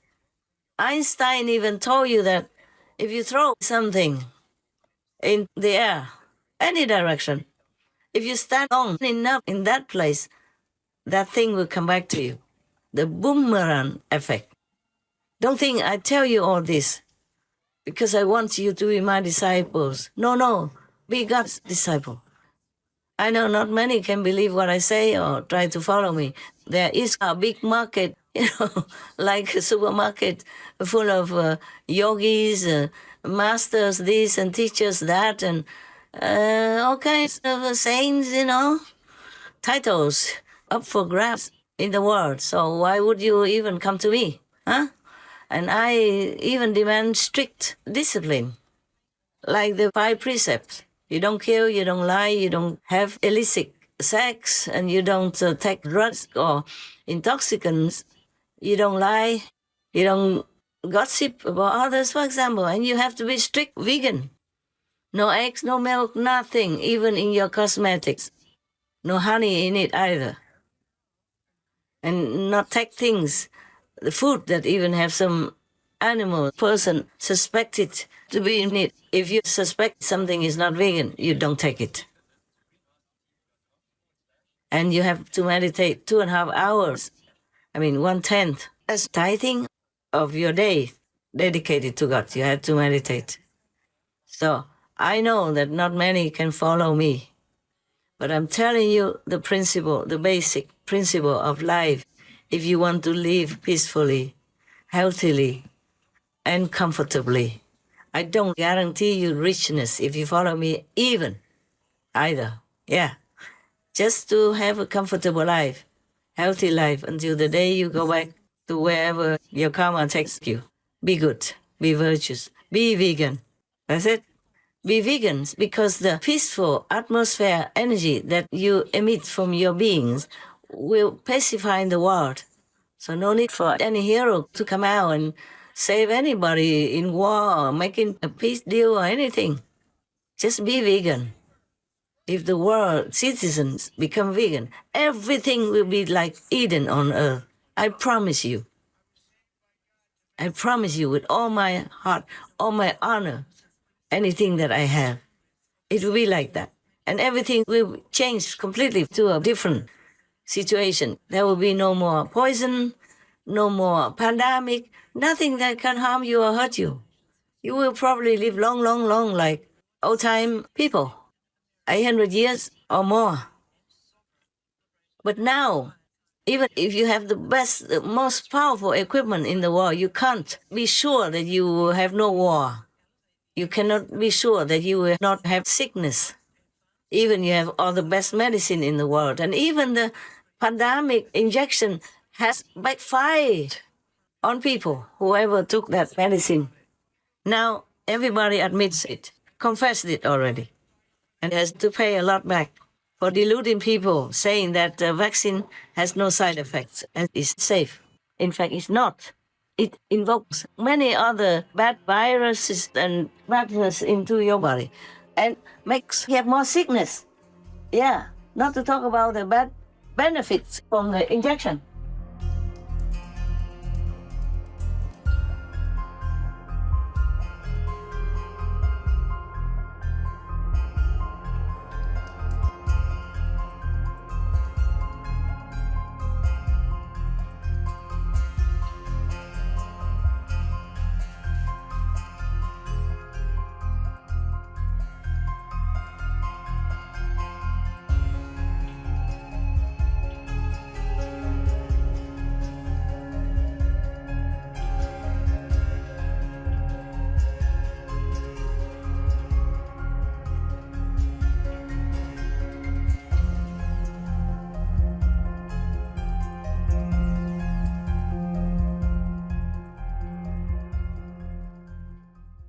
So now you know. Nothing can protect you except yourself, except your own virtues, except your own godlike quality in you. So I'm not trying to preach to you anything extraordinary so that you follow me. No, it's logic, okay? If you touch your hand onto an oven, then it will burn you, huh? If you cut your finger, use a knife to cut your finger, then you will get bleeding, huh? And if you eat poison, then it will hurt you. Anything you do that hurts, it will hurt you. Even poison. But some things take a longer time to see the effect. Some things take a shorter time. Sometimes it's immediate. Even poison from snake people. Some are different. You see, you die after a few hours or after some days. Some you die immediately and nothing can cure you. Or even poison. A different poison will kill you slowly, slowly, and nobody would even know or detect or think that you're poisoned to death. By some poisons, you die immediately. Some poisons give you excruciating pain and suffering before you die. Some you don't feel anything, you just die. By some you die slowly. It depends on the dose that's administered to you. So you kill animal people to eat. You might see nothing at all, but later on you get cancer, you get this problem, that problem, your liver, your kidneys, your pancreas, anything. But by some, you die immediately, yeah? Many people eat something and just die, or suffer for a while in the hospital and die. Anyway, why would you want to do that to your precious self, your beautiful body that God made perfect? Why? Just stop it, and then you live healthily. You live for your children long years, taking care of them, seeing them marrying, seeing them having, grandchildren for you. And your life is just a long, gentle chain of happiness. Happiness is all you will have. Because you'll be healthy. You'll be happy. Everything will go smooth for you. And the whole planet will turn into a paradise. The rivers will run plentifully.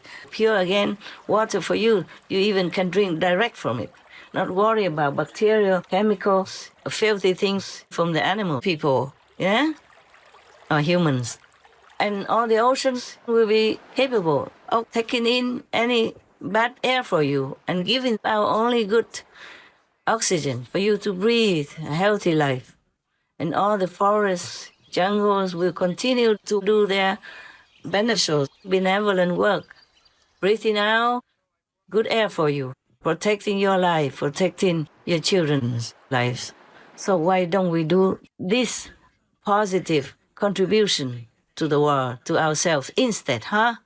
If one piece of animal people, meat you couldn't even omit, leave it alone, what do you expect from anyone else to do for you? If you can kill your own baby, how do you expect others to be good to you, benevolent to you, respectful to you, huh? And that hell will spare you, huh? How? If you keep going out and bringing guns to other people's countries or other people's towns and destroying them, their lives like that, how do you expect anything good to come to you, huh?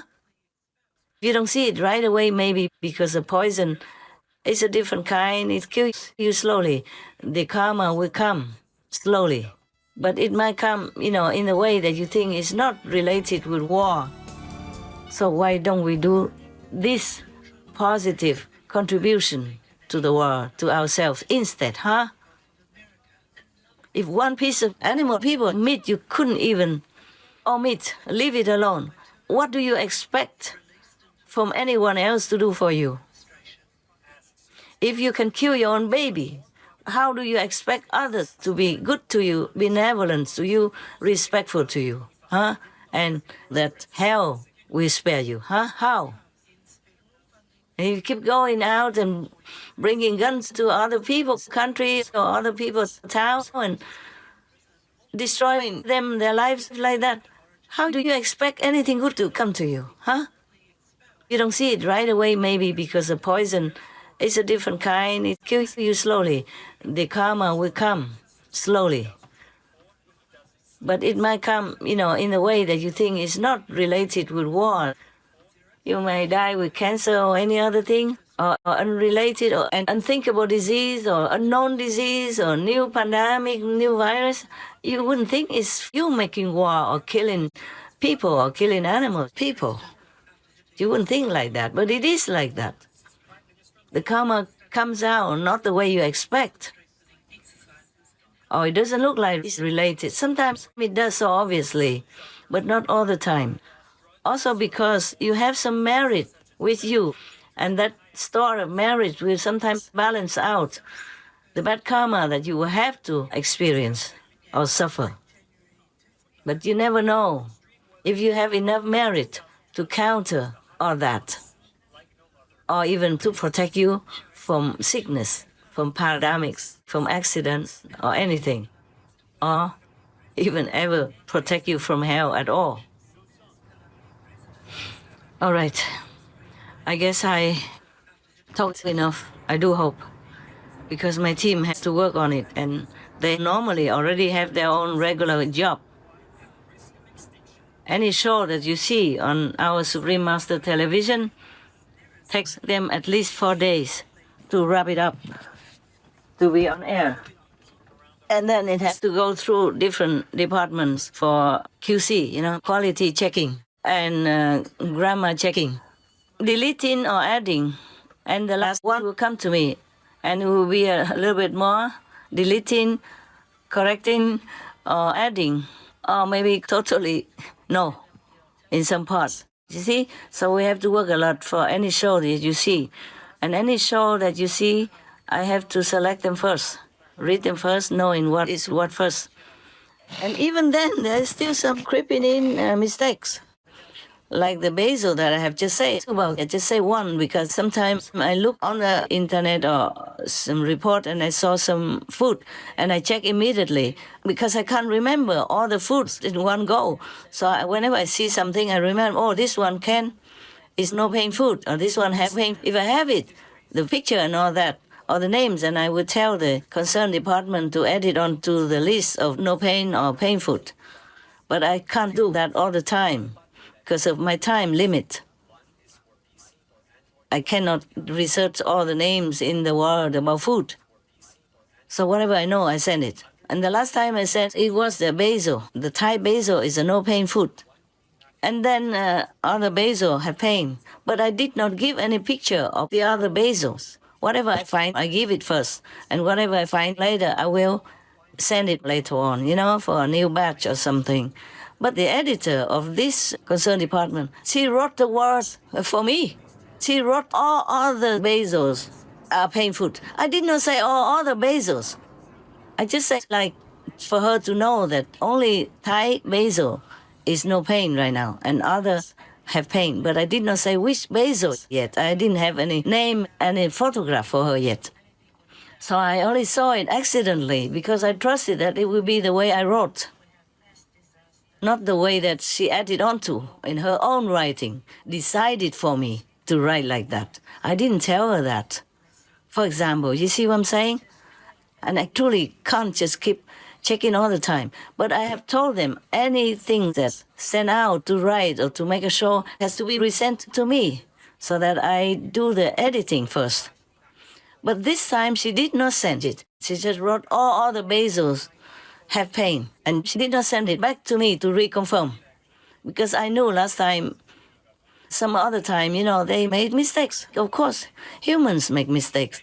And maybe machines make mistakes. Sometimes if you lean onto the different keys on the keyboard, then maybe the word comes out differently. And if suddenly you are disturbed by the phone or somebody, then you might not look back. And the wrong word stays there and it goes on air. Even if I spend all my time possible to check all the shows, sometimes mistakes can happen. But this is not too bad a mistake. Mostly it's not too bad.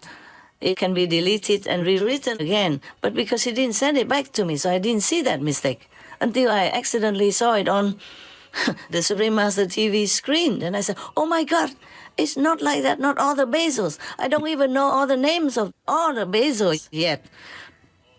We have to look into it first, and I will check which ones from the rest, except Thai basil is no pain, I knew already. The rest of them I have to check one by one. because there may be some pain or some no pain in the rest. But I haven't got the time for it yet. My time is crucially limited. It's not just I have to work physically on the computer for the Supreme Master TV, suggesting shows, approving shows, all kinds of things, even approving workers and all that. But I have to do inside work as well. Some inside work I can do together at the same time as when I'm working for Supreme Master Television.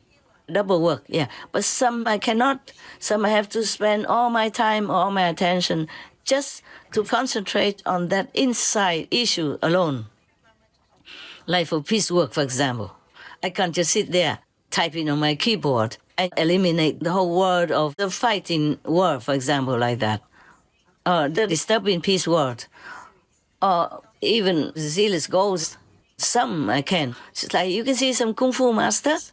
They can fight several people at the same time. But it depends on what people, you know. If it's another stronger enemy, then the Kung Fu master has to concentrate on all that, only to eliminate that enemy. He cannot fight another person with the left hand and the right hand fight with the second person or third person, for example, like that. This is just an example, so you can know a little bit, corner of my life is like that. It's not always possible for me to do multiple jobs at the same time. It's possible, for example, that I can be eating and eliminating something, doing some work in the inside world, but not always. Yeah, not always. The inside world is different from the outside world, much different. And even if I'm wounded or sick, you won't see it. It's not bleeding all over or anything like that. It's different. But still, sometimes I need to recover. But it's manageable up to now. I'm Superwoman, remember? Yeah, that's what I dream of. I can do everything all the time. But, you know, in any struggle, there's always injury or loss or, you know, inconvenience of some kind. Spiritually, it's the same with me and the job that I'm doing. I'm not made of iron. And even if I have an injury inside, nobody sees it, but I feel it, I know it. And sometimes I need to recover. And for some karma, I could use food to neutralize it instead. I balance it out. Like some more things for the body to bear, instead of just my own flesh and blood. There's some solid food to take some of it. Just like if I have some weapon in my hands, when the enemies attack me with a sword or a knife, then I have another knife in my hand, or at least of lesser value, like a piece of wood, something like that. Then I could protect myself better than using just my hand to stop the knife that comes to me.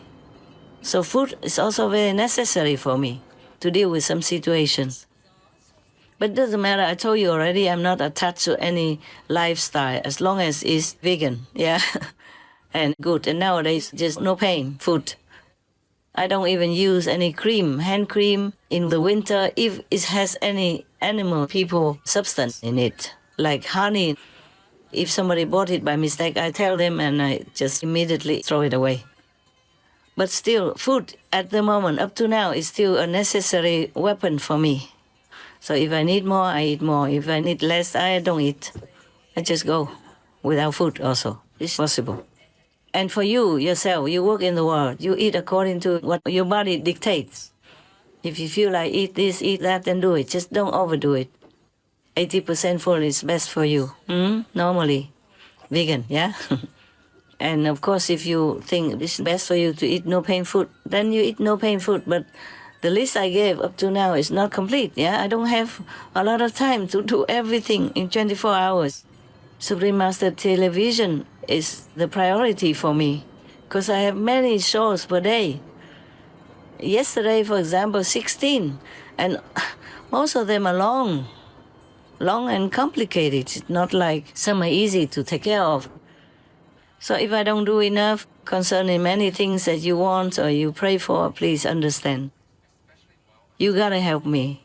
You got to. You have to be good, be vegan, and keep peace with yourself, with your neighbors, with your friends, your lover, your boyfriend, girlfriend, your anything concerned with you, huh? So you have to make peace with the animal, people, with the trees, with rivers, mountains, forest, ocean, anything that is good for you. You have to make peace with it, keep peace with it, and protect it. Because they protect you. That is for self-protection, okay? All right, understand whatever you do good to others around you, that is good for you. So that's why Lord Jesus said, forgive your enemies. Because if you hurt the enemy, then it will be more hatred, you see? And more karma for you. All right, so be vegan, keep peace, do good deeds. Thank you, La. May God bless all of us and bring us home safely. Amen. Thank you, God Almighty. We love you. Maybe many of us are ignorant and act according to the ego mind, but we do love you in our heart, in our soul, maybe secretly, maybe openly. So please forgive us, help us, enlighten us, and bring us home. Amen. Thank you, sir.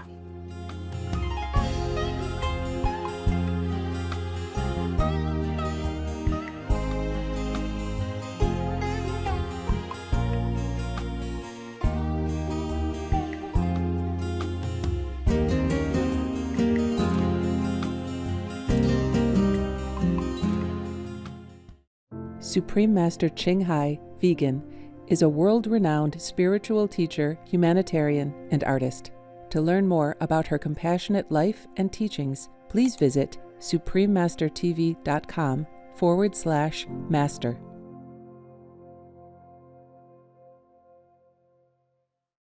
As we teach our children to show kindness and compassion to all living beings, we also seek to live a lifestyle that aligns with those ideals, from the food we eat to the products we use and the entertainment we enjoy. Lauren and Barry, MPH, vegan, and Elham Murder, JD, vegan.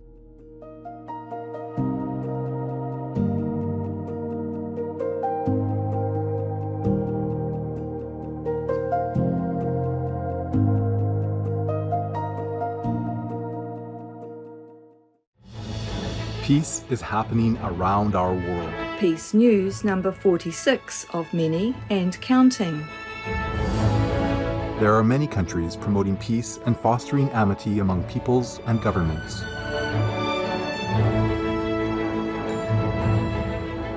Etc.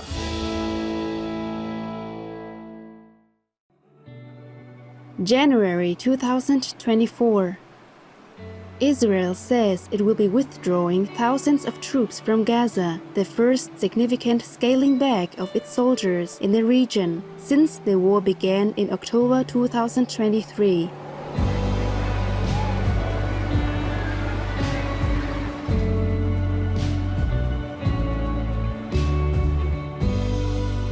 By creating peace, we all can make a loving, serene, and prosperous world.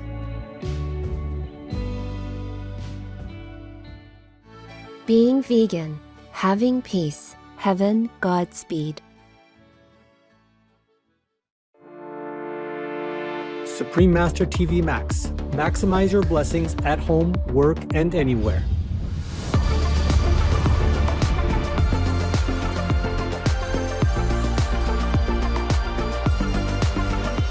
All of you should try to set up your telephone. You go onto the site for suprememastertv.com/max or Polia, Pocha, Livia. Then you can set up your computer or even your handy smartphone without SIM into 40 quadrillion screens of Supreme Master television. The dots are very, very small, but there are 40 quadrillion screens behind them. And if you have several no-SIM phones set up on that, then it's a lot. Other inventive ways to multiply the 40 quadrillion Supreme Master TV screens. When you go to www.suprememastertv.com/max, click the button that is for your device. One is for PC or Android phone or tablet. The other is for Apple iOS phone or tablet and any other device.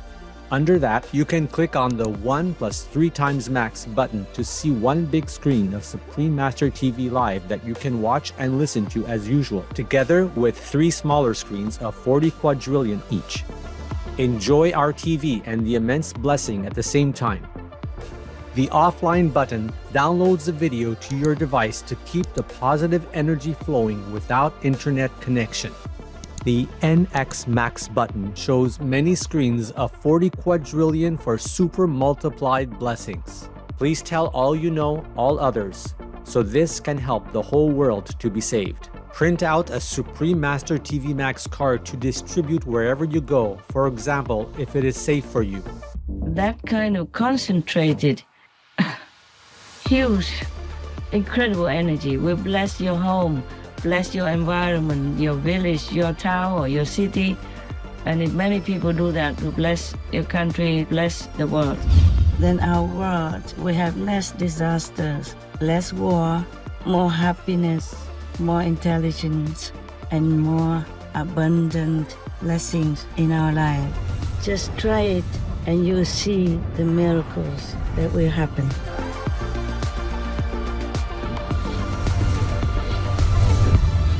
To utilize this tool free of charge, please visit suprememastertv.com/max or youtube.com/@folia999/streams.